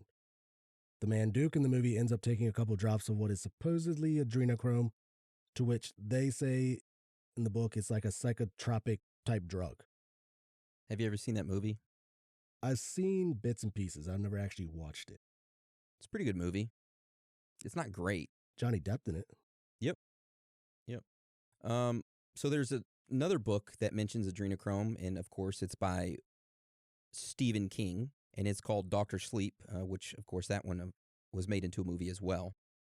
And there is a group of immortal nomads known as the True Knot, and they wander across the United States and periodically feed on what they called the steam, which is a psychic essence produced when people who possess the shining die in pain. I've never read the book or saw the movie. Yeah, I never heard of the book or saw the movie, but that kind of sounds like adrenochrome. Yeah. Or maybe adrenochrome sounds like it. I don't know. One or the other. So what's another book? So another book is from Aldous Huxley, who wrote the book The Doors of Perception in 1954. And it was briefly mentioned in his autobiography book, which he talks about his experimentation with the drug mescaline and some other drugs, which supposedly has like involvement with adrenochrome. Okay. Not only him, but there was also a 1973 book called Legal Highs, which kind of like was the same thing. It was by Adam Godieb, and he described adrenochrome in it, and he said it was actually like physically stimulating, and it induced a feeling of well-being and a slight reduction of thought processes. And that's pretty much all he says about it. And it's kind of like unknown whether he ever took the drug or if it was kind of like based on hearsay, He never really elaborated on it. But something else worth noting is that Legal Highs also, in the book, it also contains entries on like catnip So if you want to get high off catnip, I do not endorse it, and I am not telling people to do it. You could do whatever the hell you want to do. Me personally, I don't think it's a smart idea. No. But another note worth mentioning is that most reports of adrenochrome throughout literature sounds an awful lot like DMT, at least to me personally. Just something to think about. If it did have what is it called? Psychotropic effects, I'd say it'd be like DMT. But some say that it doesn't, which is why a lot of people go for it, because you get, like, I guess, the feeling of being high, the excitement from it and all that. But you're not, like, hallucinating, or you're not shot off in a rocket space somewhere else mentally. You're still grounded. Yes. Okay, that makes sense. Yeah, that's why supposedly the elites go for it. I don't know. And it helps them get rejuvenated, right? They need to... That's what they say. Yeah. How do you think the Rothschilds are all like 200 years old? They're vampires. Or what about, what's his face? Who's that old guy? That's supposedly... You see him a lot in the memes with, like, Star Wars is like the Emperor. George Soros. Oh, George Soros. He's like 800 years old. I don't know.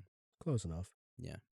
All right, Dan, so tell us about some movies that adrenochrome has been in.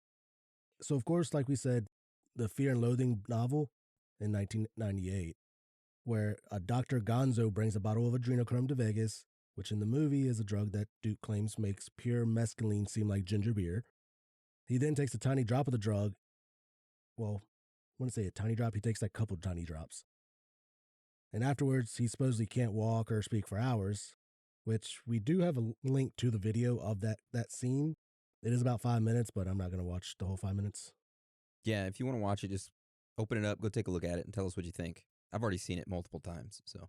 Yeah, he supposedly takes a couple drops, then the other guy, I guess Dr. Gonzo, goes crazy, pretending that he got killed or something like that. Then Johnny Depp's character goes and lays in bed, and that's it. That's where it cuts off, so I don't know.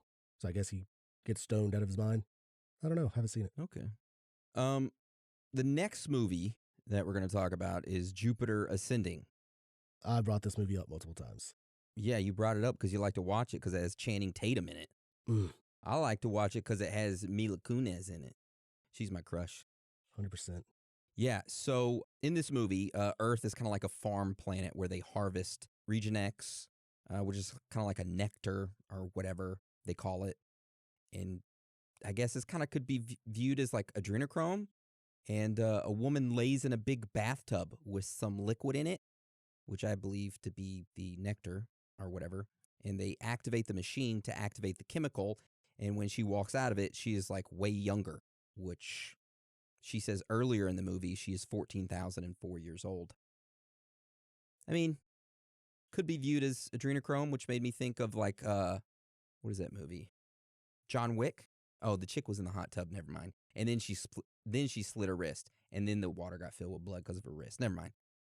If you watch Jupiter Ascending, there is one scene, I can't remember where at. They're walking, I guess, through their ship, and underneath are the machines that are harvesting the humans, where it's like flipping around, needles are sticking into them, like in the back of their head, front of their head, everywhere. And they literally have vials and vials of this Regen X nectar stuff that they sell, which, helps keep them, young and immortal. Makes me think of the theory of aliens coming down and they're actually growing us because they're going to put us in like a vat that they lay in. They're going to drain our blood and use our blood as like a hot tub for them. Ugh. Yeah. All right. So now we're going to kind of move into another strange facts and finding. We got 2 more left.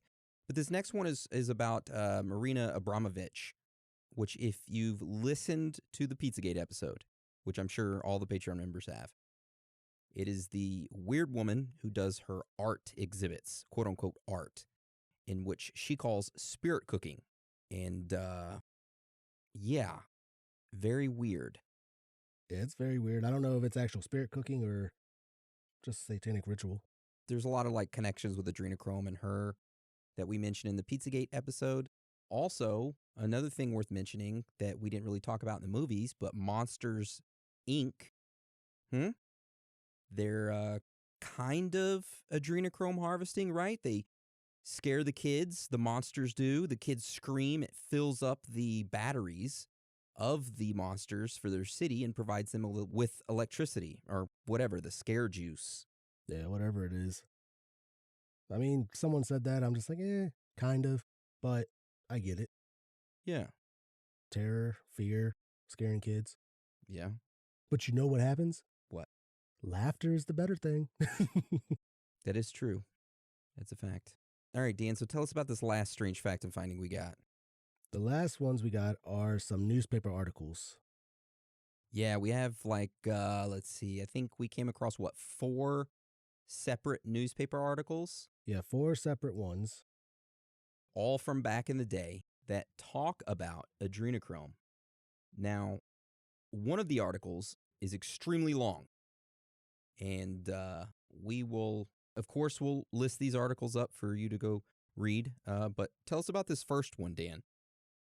So this first one, as you look through it, it talks about physical alcoholism clue found.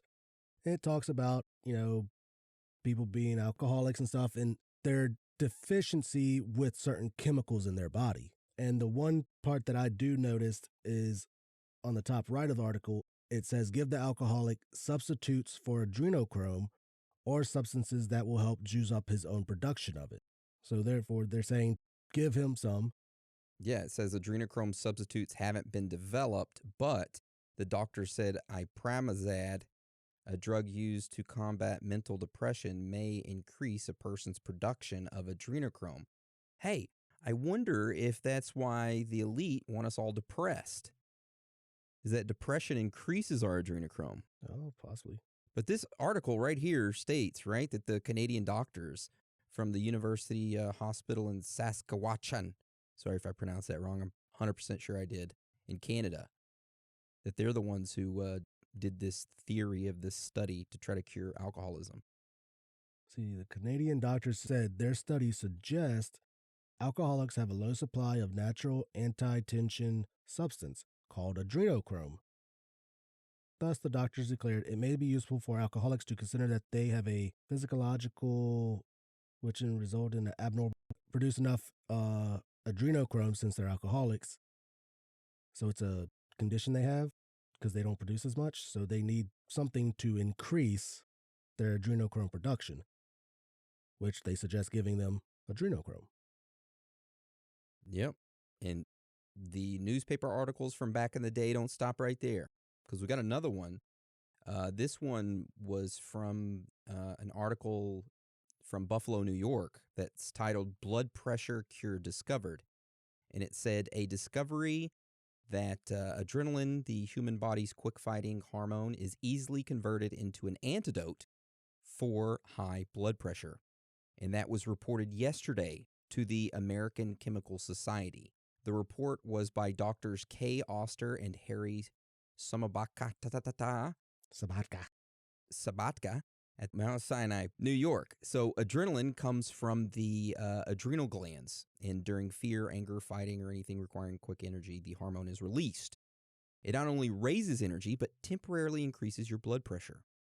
Now, an easy chemical reaction turns this adrenaline in test tubes into a dark red powder known as adrenochrome. This adrenochrome reduces high blood pressure, and this ability had been overlooked by other investigators who tried the red powder only on people with normal blood pressure. It had no effect on normal pressure. It is not in the least poisonous. It can be synthesized. A drawback that's currently with it, as they said, is that it's difficult to, keep it for long periods of time. So they need fresh stuff. They need fresh adrenochrome. Right there. Right in that freaking news article, man. That's insane. Yeah. All right, tell us about this next one, Dan. So I just noticed that this third clipping that we have is actually located in this giant newspaper article that we have. That's the fourth one.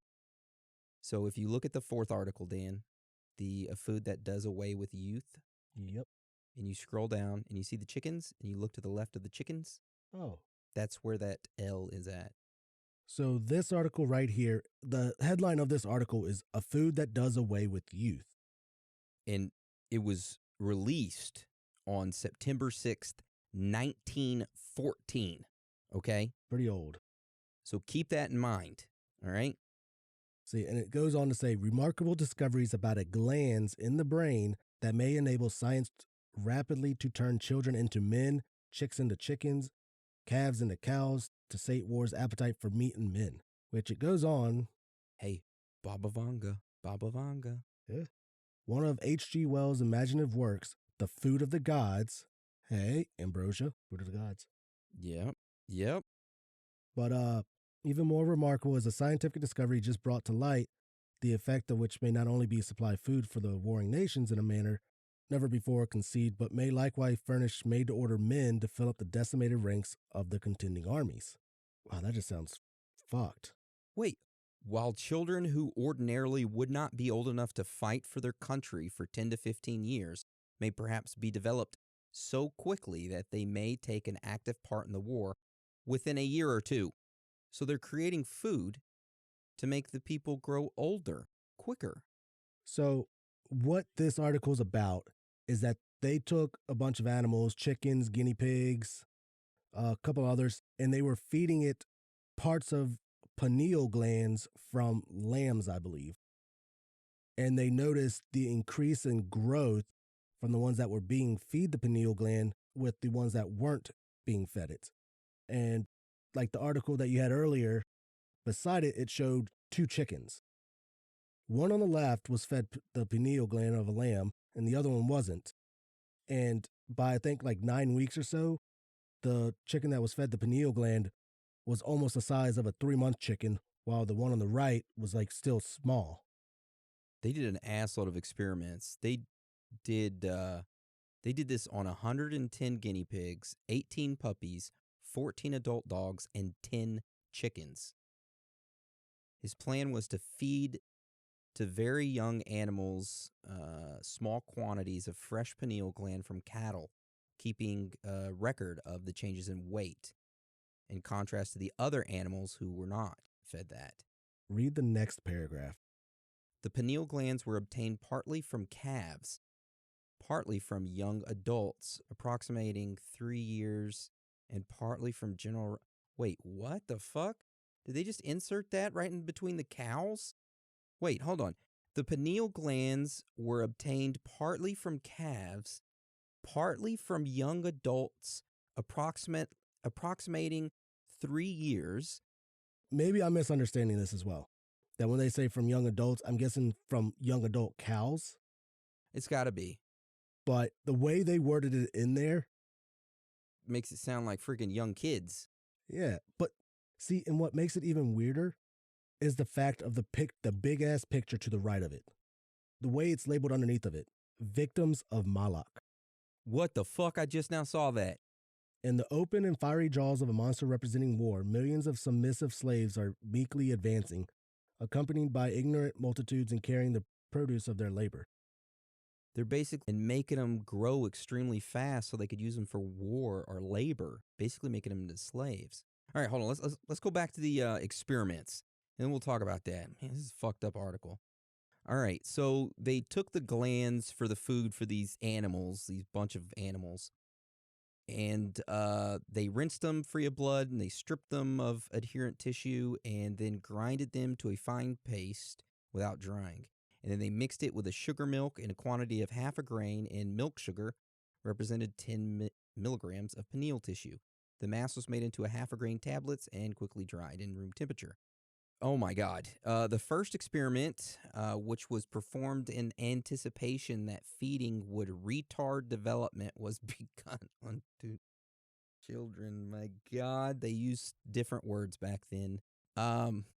Incubated beginning at the age of 2 days, one was fed 10 milligram pineal tissue 3 times weekly. The other one was fed blank tablets of milk sugar. Here are the actual results.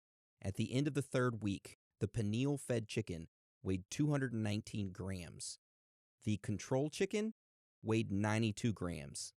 At the end of the 6th week, 550 57 grams was the one being fed pineal gland, and the other one that wasn't was 286. At the end of week 9, 895 versus 550. At the end of the 12th week, 925 versus 700. So in other words, the pineal-fed chicken at 6 weeks was nearly as large as the control chicken at 3 months. That's insane. Wow. I wonder if they're doing that to the chickens that they feed us. How they make them grow so quickly? I hope not. Mm. Because if you keep on reading on a little bit more, the striking disproportion in size and the marked skeletal overgrowth, making the large chick awkward in his movements, soon made these chicks a laboratory curiosity, but the small number in the different sex did not really make any difference, yada yada. So pretty much they were growing too fast for the skeletal body, I guess, to keep up. Yeah. So their movements were very awkward. Mm. Did you see about the pigs? The real pigs, not the guinea pigs? I didn't read about the pigs. The pigs, just to kind of sum it up, they fed them. They had a control group and then a group that they were feeding the pineal glands. They fed them not a lot of the pineal gland. And the pineal gland pigs at 7 weeks were bigger than the control pigs at 10 weeks. So they were a little over 3 weeks ahead in growth, which is huge when you talk about growth when you're raising a pig. Yeah. That's like a 6-year-old child looking like he's 13 or 14. That's crazy. Another experiment was conducted on a group of 48 guinea pigs. And poor guinea pigs, man, I love mine. And it was divided into test and control lots. Of course it was. There was an equal number of male and females, but the males and females were separated. The test pigs were fed pineal glands. They were 2 weeks old, and the diet was continued for 9 weeks. The males and females were then placed together in breeding pens. All except 2 of the pineal-fed pigs gave birth to young before the first of the control. The difference between the birth of the young of the first pineal-fed pig and the first control pig being 14 days. Development of the pineal-fed pigs was even more rapid. It says these experiments are particularly significant because they're a first of their kind. Full of possibilities can only be conjured at the present time. As a practical solution for food problem, even in their present stage, these experiments show that chickens and other food animals may be rapidly developed by the administration of pineal gland from other animals. Wow. And then that's disturbing that they have Moloch there as a fucking 2/3 of the image of the newspaper article. That part that you were just reading, that next sentence, while scientists will move slowly in applying similar treatments to human beings. Wow. What a find. That's insane. This is what I'm talking about. We dig deep into this. You find some weird shit like this, man. And you know what disturbs me the most is the fact that it's the Times-Dispatch in Richmond, Virginia. There you go. It's right next door to you, Dan. Right?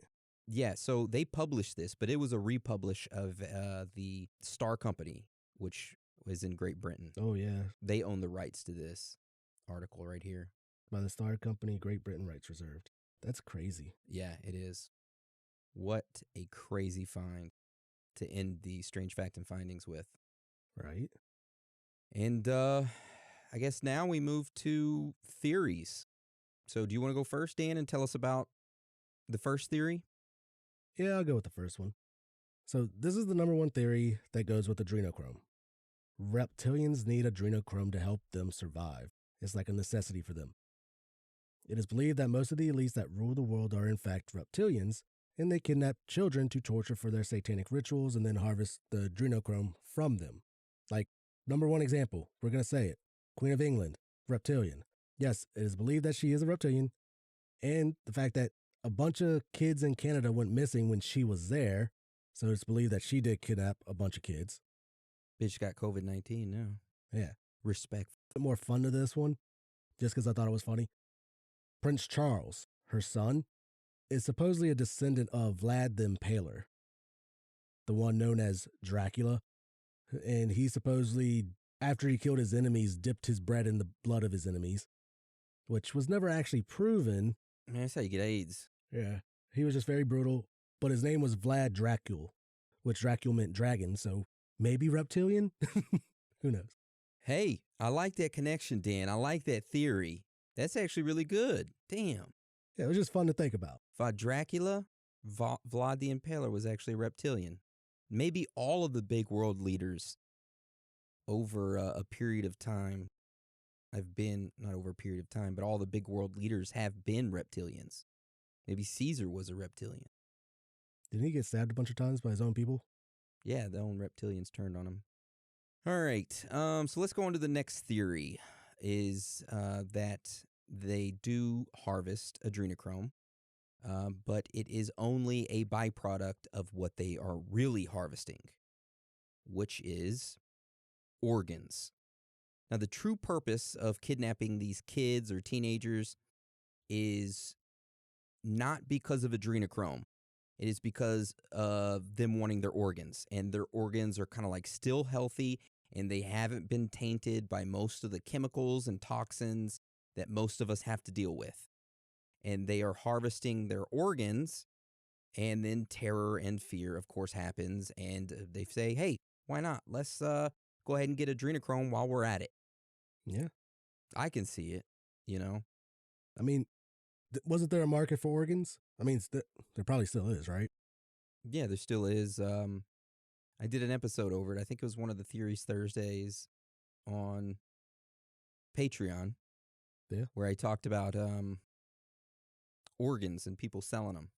Like a guy was washing off a frozen corpse in his driveway with a water hose, and the blood was running down into the city sewer. And people are like, what the hell? They called the cops on him.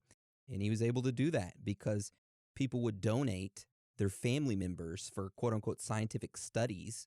And it's what they didn't know is that these organizations were just businesses that they were donating their family's body to. And that business was turning around, cutting their family up, their bodies up, and selling their body parts to researchers for certain things. Like one, I think, old lady got her body sold to the army, who then strapped her dead body to like a bomb and blew her up or something, just to see the effect of what a bomb did. That's so messed up.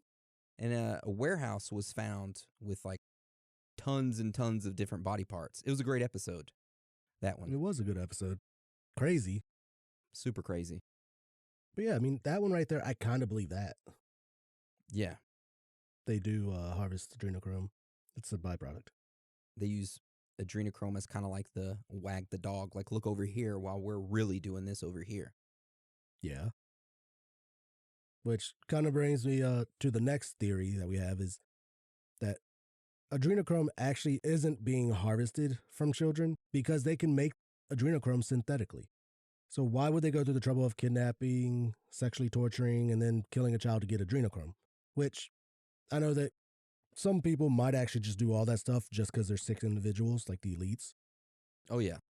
You know, they might just do it just because they want to, but to actually do it for adrenochrome, it's kind of weird because you can get adrenaline and then you just oxidize it, and boom, you have adrenochrome. That's literally it. So they can synthetically make this stuff.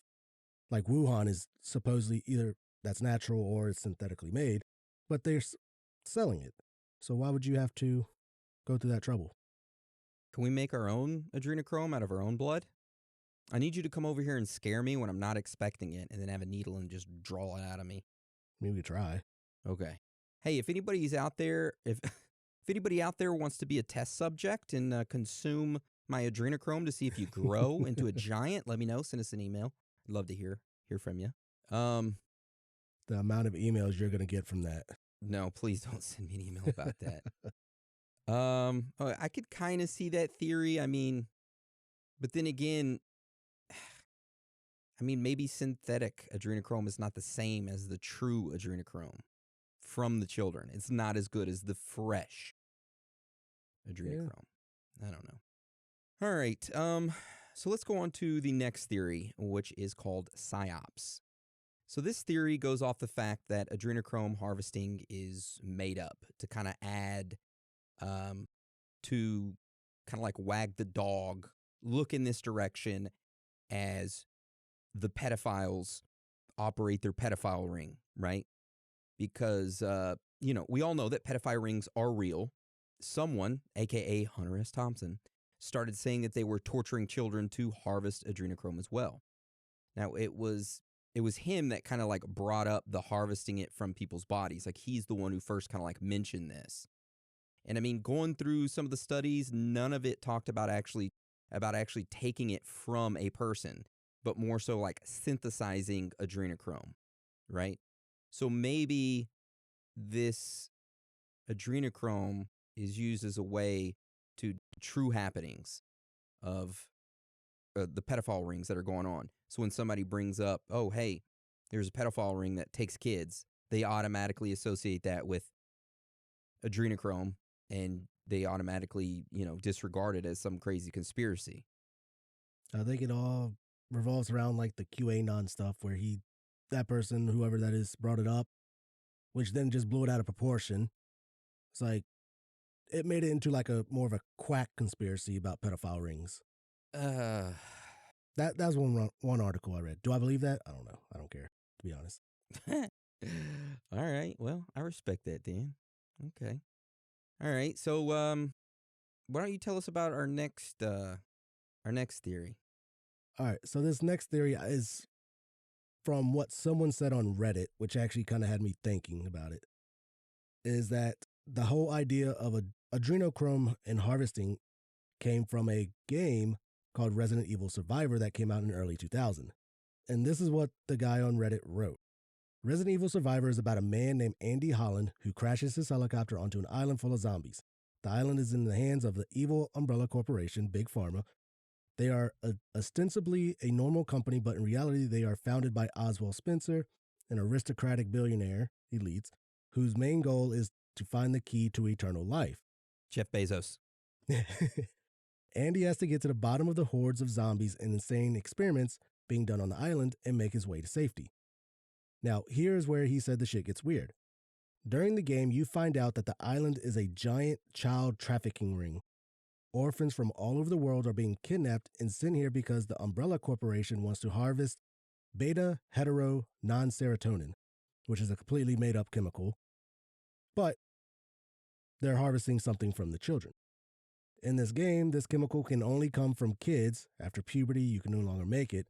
And it is only produced when they are in a state of absolute fear.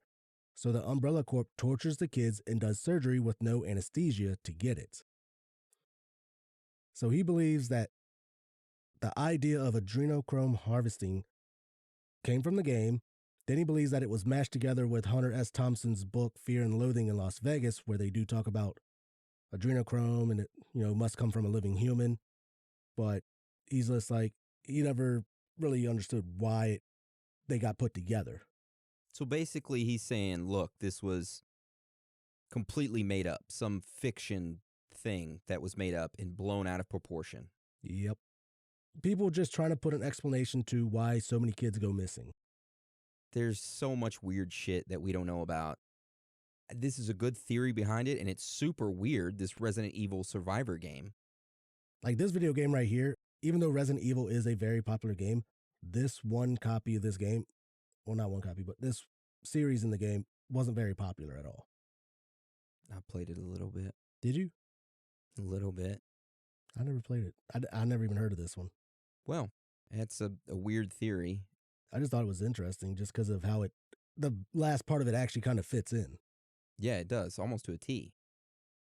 So the last kind of like theory we're going to talk about comes from an article, and its website is facebook.com/wakeupandgetactive.files.wordpress.com/2018/05/adrenochrome tac blood tac sacrifice tac expose 4.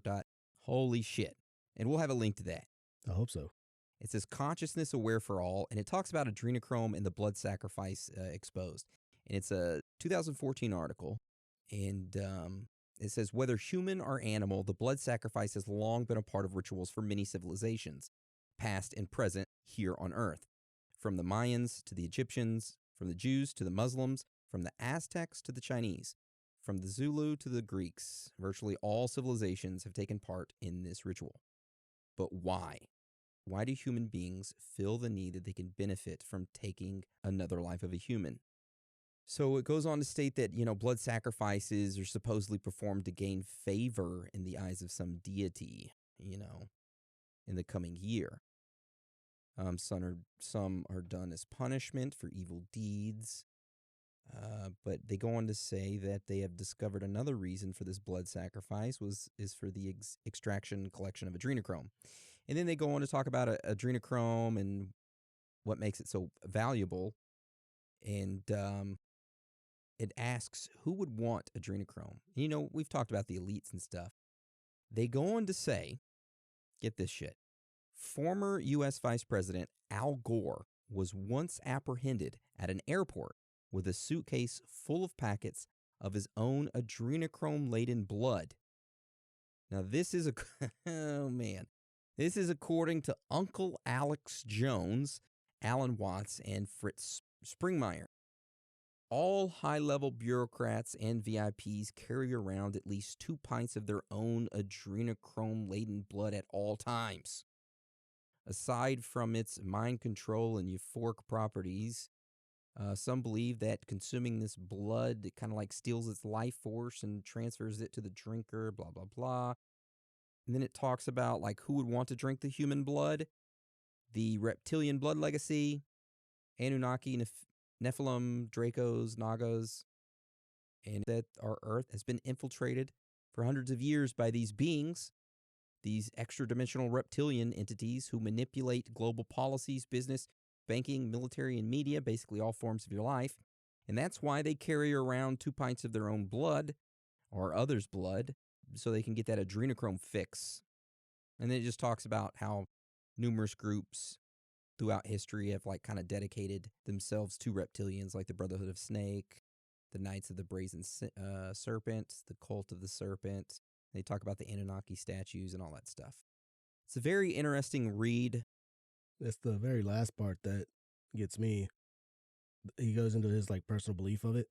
So he believes that, reptilians are the ones that needs the adrenochrome. And he's like, I personally believe that it is hard for them to hold their form, and that the consumption of blood, specifically adrenochrome, somehow gives them power and aids them in maintaining their desired form. I believe that this has been the main reason for blood sacrifices throughout history, not only giving the blood directly to the reptilians, but also performing the blood sacrifices in homage to them. Whoa. Hey, and we talk about how, shapeshifters and how some of them are caught on camera, shifting shapes. Oh, yeah. Maybe they're running out of adrenochrome. Maybe they need to go get some. Well, I heard Aaron was offering some earlier. No, you can't have mine anymore. I take that back. Sorry. But yeah, that's interesting to see. Yeah, that was the last theory. So I guess we kind of roll into our own personal thoughts and theories. You want to go first? You want me to go first? I'll go first, because mine's more not really much of a theory, but more of a confusion, I guess. All right. Well, tell us how you feel. So I'm no expert on the human body, but I believe that what I've been reading is that adrenaline is produced in the adrenal gland, which is supposed to be in the kidneys. So I believe, yeah. Why would they be always like harvesting it from the pineal gland? Let's fact check that real quick. Adrenaline. That is completely adrenaline. Where is it produced? I thought about the person who stole my laptop, and if they did get into my account, all the weird stuff they'd see me look up. Adrenaline, where is it produced in the body? They're like, damn, this person's a real conspiracy theorist. The adrenal medulla is located inside the adrenal cortex in the center of the adrenal gland. And adrenal glands are basically located, yeah, you're right, right there. Looks like on top of the kidneys, kind of. I don't know. I'm no doctor, though. Yeah, so, I don't know, just like, why aren't they harvesting it straight from the adrenal glands, right? I mean, let's see. Pineal gland. Because the pineal gland supposedly controls your serotonin levels, which is supposed to be like what? The happiness? So the pineal gland has a rich supply of adrenergic nerves, which are basically like neurons sensitive to the adrenal hormone epinephrine, and it greatly influences its function. So maybe they do both. Maybe it's a combination of this pineal gland fluid and the epinephrine from the, I don't know, man. I don't know. You think that's why some people harvest like one kidney from people? They drug them up, put them in a bathtub full of ice, take a kidney. Oh, shit. I don't know. Because I'm just like, the pineal gland doesn't produce the adrenaline, but I guess from what you just said, it enriches. Yep. Okay, I guess that kind of makes sense.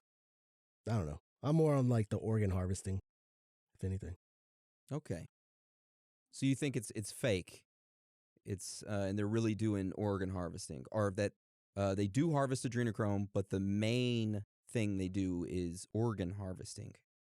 Adrenochrome would be a byproduct if they really wanted it, because from a child, from what I've been reading up, you only get a couple milligrams from a child.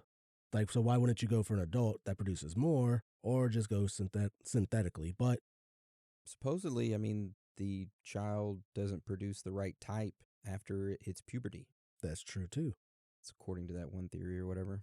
Yeah, I don't know. That's a lot of work for just a little bit, but then again, that little bit could go a long way. I don't know. Yep. I mean, obviously, Depp only needed what, a couple drops? So I don't know. Yeah, and the Fear and Loathing. Yeah. Yeah, so if I had to pick something, I'm going to say I'm kind of right there with you that it's kind of like a psyop, you know? They use this adrenochrome as a kind of like a way to discredit the actual pedophilia shit that's been, you know, going on.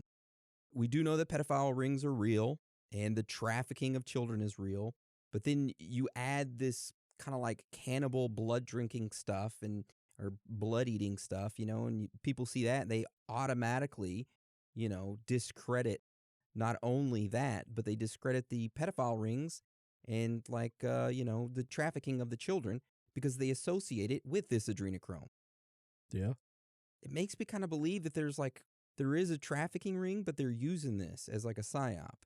And these elite pedophile rings kind of like push this. Because you think about the Franklin Credit Union scandal, that's an episode of that. Yeah.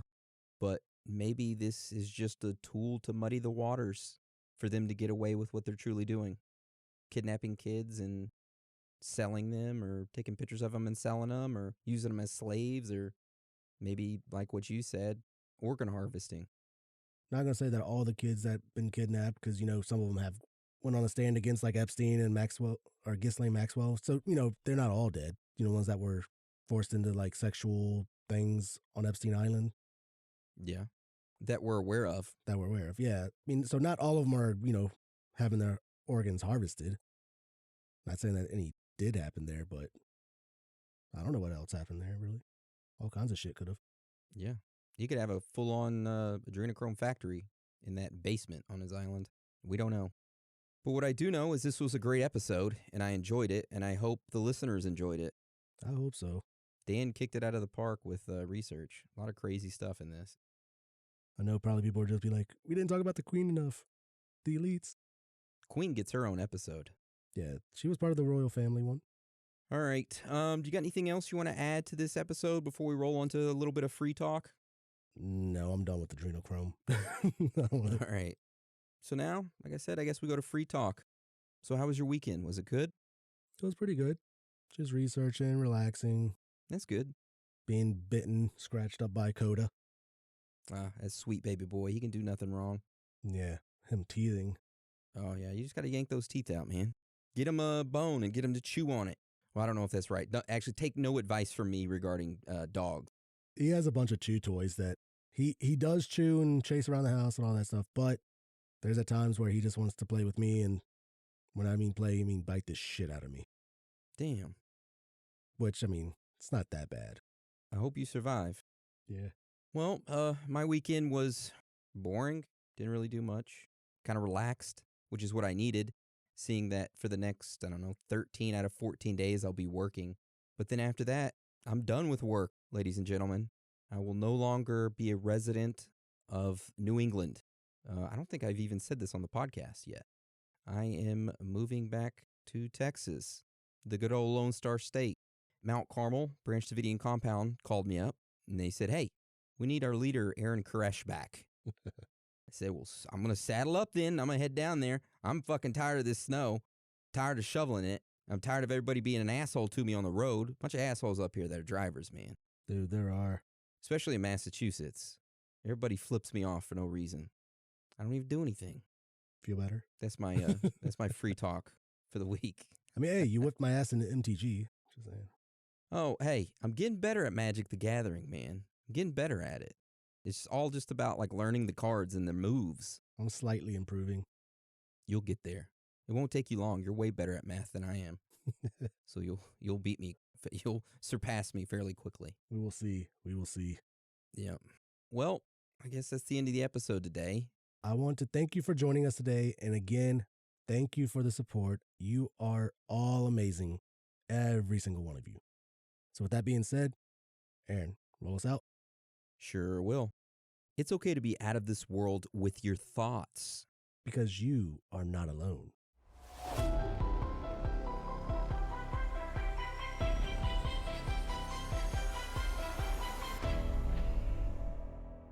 This week on Retronauts. But look, I got some cool pogs. Elf pogs. Remember Elf? He's back. In pod form. You traded my soul for pogs?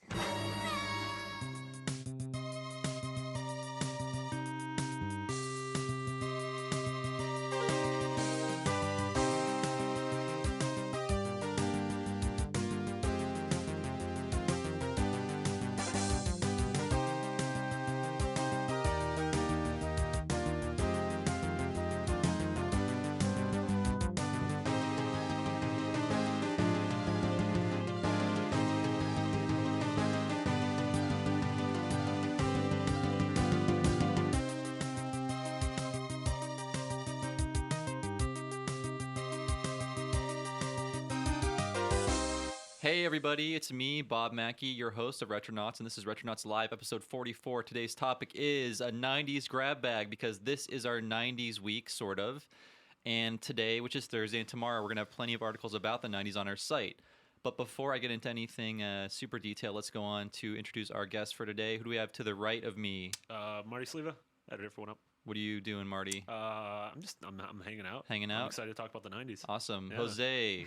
Jose. What's your name, nice. Jose? Yeah. It's not Jose. It's Jose Otero. Awesome. And I hate the 90s, but that's not my topic. Jose hates the 90s. Yeah. He was not hired by VH1 Nope, 5 years not ago. at all.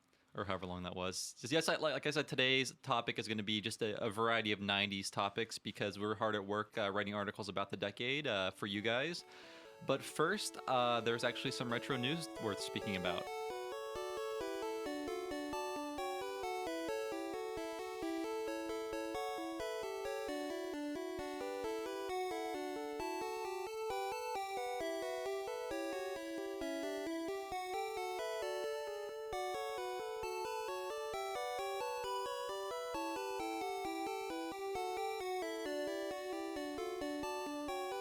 So it's been a while since we've actually, not real episode, but a standard episode, and we've missed a few releases over the past month or so, and I just wanted to go over a few of those right now. We actually have a number of Game Gear games on the 3DS eShop, and according to Jeremy, who's been playing a few of these, the emulation is pretty awesome. Have you guys checked it out? I have. Yeah, I looked bought at Sonic, the Sonic game. Yeah. Okay. Mhm. And I know that M2 sort of made their own emulator for the 3DS, and from what I understand, you don't need like a special like secret code to get the proper resolution. You can just like go to it from a menu within the game. Yeah, that's the way it should be. I mean, the idea of holding like select and start to do that on most virtual console games always felt weird, because it was something you had to tell someone to do. Yeah. Even the system doesn't tell you to do that. Yeah, and technically. it's kind of a shame that this effort is going, I wouldn't say going to waste on Game Gear games, but Game Gear is not I don't know, I don't think it should be the highest priority for proper emulation. I mean, it's good to see, but I mean, there's not a lot of Game Gear games that are must plays. Like, I can't really think of more than a few. They're putting a lot of hard work into something that's going to fall on a pretty small audience. I'd Right. say. And the games we have, let me go over them really quick. We have Sonic the Hedgehog Triple Trouble. Who has played this? Anybody? I did. Oh, right, Jose. Please tell us about Triple Trouble. I don't know how I feel about it. I mean, I'm not the biggest Sonic fan in general, so that'll probably piss people off. But, you know, I mean, it's a Game Gear Sonic game that still has an intro that looks like Green Hills and the Right. Green Hill Zone. And I don't know. The animation's a little jerky, but that's more the platform of that time. But it is cool that a lot of the options in the Game Gear emulation series are very like different to how Nintendo handles it. So What I like is that. Triple Trouble a reference to? Do we know? I don't even know. I didn't Does play it the original one. Sonic, Yeah. Tails, and Knuckles together? I remember the or- Game Gear, but it was Knuckles. huge. Okay, Yeah. this is a pre-Knuckles world. Got Yes, it. this is- yeah. Yeah, I had a friend with a Game Gear, and it didn't seem like the where the Mario portable games try to sort of be their own thing. Mhm. The Sonic Game Gear games are very much seemingly like trying to not rip off, but sort of just deliver the same experience, but in a Yeah. smaller package. Yeah. So I mean, there's nothing super Well, and it exciting didn't there. help that they move so quickly, right? I mean, That is was true, kind of yeah. the thing. Yeah, like on portable platforms, you know, that stuff doesn't animate that smoothly. It Right. just doesn't look as good. And the Game So Gear it's kind of a shame. did not have the best color display. I mean, it was pretty No. early. I'm sure things are better on the emulated system, but Yeah. we would not recommend Sonic Triple Trouble. We also have Shinobi.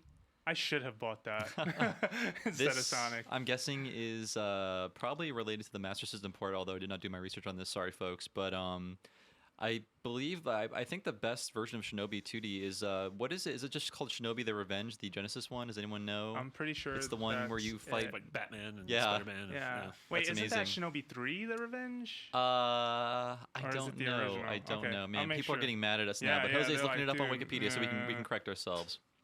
All right, keep talking. Prepared as always. Yeah. We also have a Dragon Crystal, which actually Jeremy wrote a pretty sweet blog post Yeah, yeah. about. We're doing a sort of what used to be the retro roundup, but now there's not enough games for there to be actual retro roundups where we will play a old game for maybe an hour and then write about if it's worth it. Because as Jeremy said in his blog post, most old games, all you need to do is play for an hour to basically understand if you'll like it or not. So I think he thought Dragon Crystal was passable. He's into roguelikes and he understands that a lot of people aren't, but he said it's pretty good for an early roguelike. If you don't know what roguelikes is or are, I suggest you look that up because they're a pretty interesting genre. And we might even do an episode about those if hopefully we can get Jeremy on one day.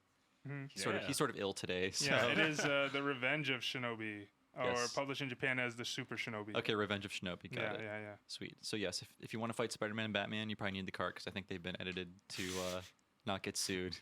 And also we have Punch Out featuring Mr. Dream for the Nintendo 3DS in the eShop. I bought that. You bought it? Yes. I'm How do you happy feel with about your that. purchase? I feel foolish because I've had it before. Actually, I really wish that some legal magic would happen and it would like present Mike Tyson instead of Mr. Dream. I don't I'd know. like blink twice like he used to, and all of a sudden, boom, there he is. Right. I Yeah. mean, I don't know. Like, I realize that the idea that he was taken out because of the rape charge was not that's not accurate. He was taken out because his license expired, and then I think 91 was his rape charge or something like that. Yeah. But the thing is, Mike Tyson, despite his horrible past and his like history of assaulting women, is now a comical figure in the media. Yeah, like he's been in The Hangover. Yep. I'm sure he's done other stuff He does now. celebrity roasts on Comedy Central. That's true, yeah.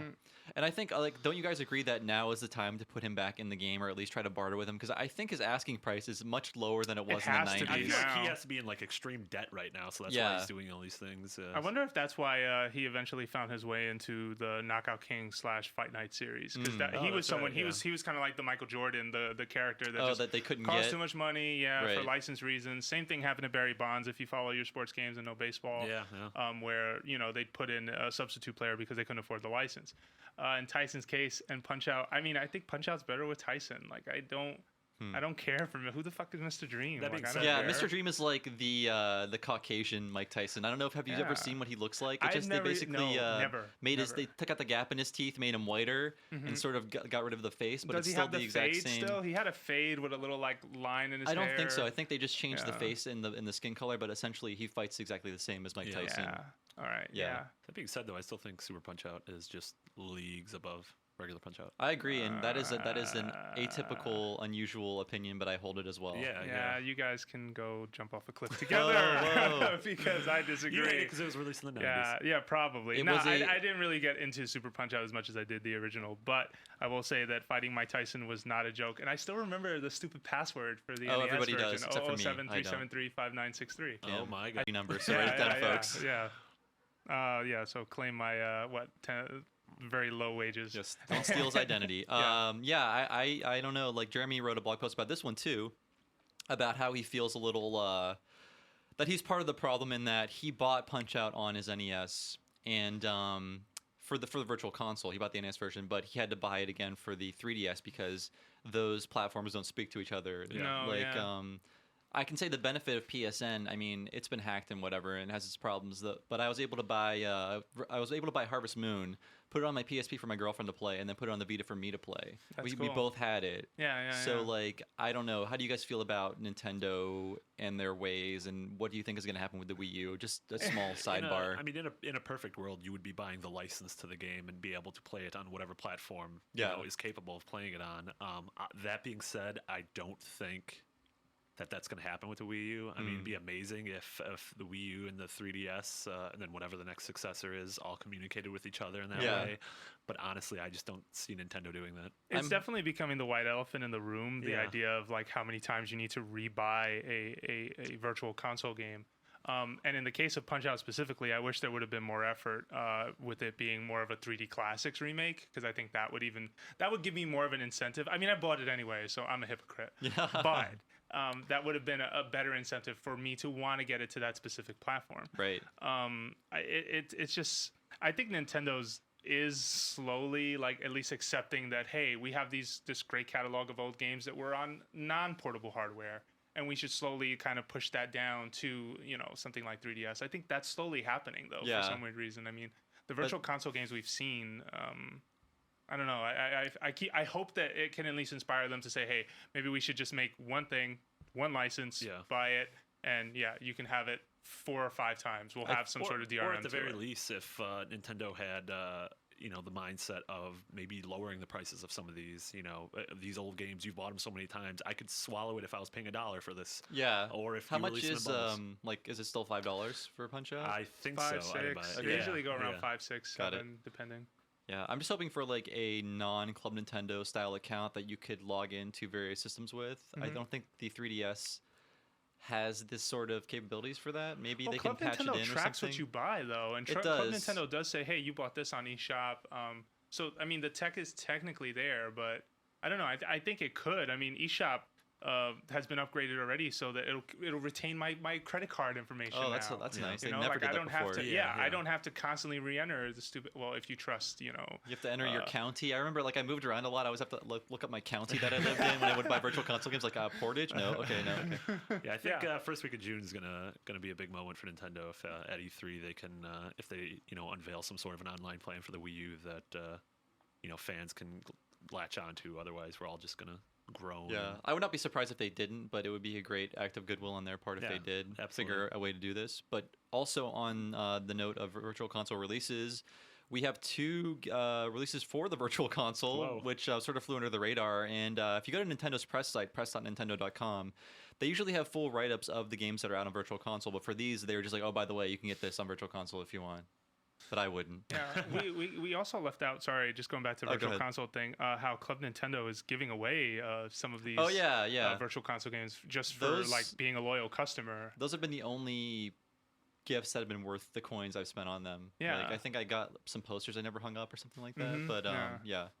I hope they continue doing that. Yeah, it's a good trend. Yeah, but it's a good trend because at least it's something to do with my Nintendo Space Bugs. That's not a Wiimote carry bag or something you never have on your person. Yeah, for your exactly. public humiliation. Oh God, yeah, exactly. Yes. So the Virtual Console releases recently have been The King of Fighters 97 and Samurai Shodown 4: Akumasa's Revenge, and they're both SNK fighting games, presumably for Neo Geo. So there you go. Why Nintendo? Why? I want more games on Virtual Console. We're so lonely. Well, what's left? I mean, what is maybe there's a 3 lot things? left. Okay, give me 3 things that Bob Mackey I would wants. say, Like, if you woke up tomorrow, the world would be right as rain because it was on Virtual Console. So Yoshi's Island. Okay, that technically exists on 3DS, but it's the shitty version. Still But not continue. there. Yeah, it finally happened. I agree. Go. Shit. Earthbound? Now I'm trying to think. Oh, yeah, Earthbound. Thank you very much. Okay. But that will never happen. That will never happen. Okay. And I'd say maybe, so I've been thinking about it a lot, Harvest Moon 64. Okay. The first Harvest Moon is on Virtual Console. Okay. But there's a lot of games. I just have to sit down and look of course, at a list. But the Breath of Fire games are not on there. Mhm. The Twisted Tales of Spike McFang is not on there. That's an obscure RPG. That's a very. But, I haven't even played it, but yes, I'm not a hypocrite. I have several games I would like to be on Virtual Console. I just don't know them offhand. Cool. Let's move on to retro news.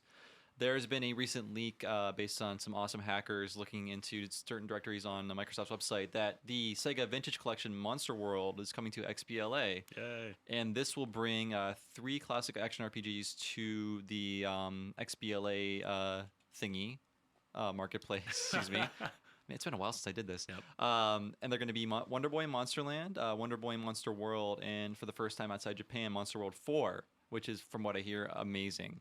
I'm not sure where their translation is coming from, but it's been fan translated before. I wouldn't be surprised if they just had bought that, but who knows. So yeah, it's going to be have achievements, new trial modes, Xbox Live leaderboards, and recordable and downloadable game sessions. I'm not sure what that means. I think that means you can just sort of probably do like a Let's Play sort of thing and record, your place you're doing. Yeah. Have you guys played Monster World games? They're fantastic and amazing. I haven't. Everything I've learned about them, I've learned through One-Up podcasts and articles in the past. You should get on this when it comes out because the first one is not super great. It's the Master System one, and it's actually the second Wonder Boy game. But Wonder Boy Monster World is amazing, and I've not played Monster World 4, but Jeremy tells me it's fantastic. So awesome. If you enjoy Metroid/Castlevania style games, I'm not going to say Metroidvania, you will love For fear of the these. knife that's coming out of my pocket. You will love these, and Jose will stab me. So yes, on this note, I have a question for you guys. What other Sega games do you want to see collected that are this classic? I thought of, so no one can take my idea once again. Bob is obsessed with I people thought of not Shining taking his Force. idea. Let's get Shining Force 1, 2, and CD in one collection. Yeah. You can forget about 3 because no one's going to emulate that probably. Yeah. And I was thinking also Legend of / Beyond Oasis with maybe Crusader of Senti thrown in as a third I love game. my Crusader Senti. So like 3 Zelda-style games in one package. Yeah. And I've not actually played Legend of or Beyond Oasis, so those would be awesome to check out. Yeah. How about you guys? I'd be on board for that. You can feel free to agree with me if I took all the good ones. I'd like to see. There's a little. I mean, this is like a pipe dream and a little down the road, but the only Panzer Dragoon I've ever played was Orta. And I would love to play.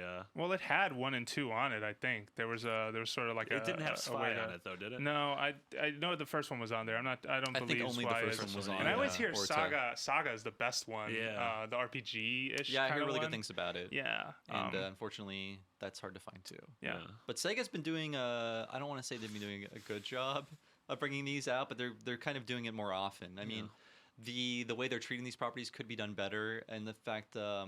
The Jet Set Radio one, which is coming out this summer, I believe. Yeah.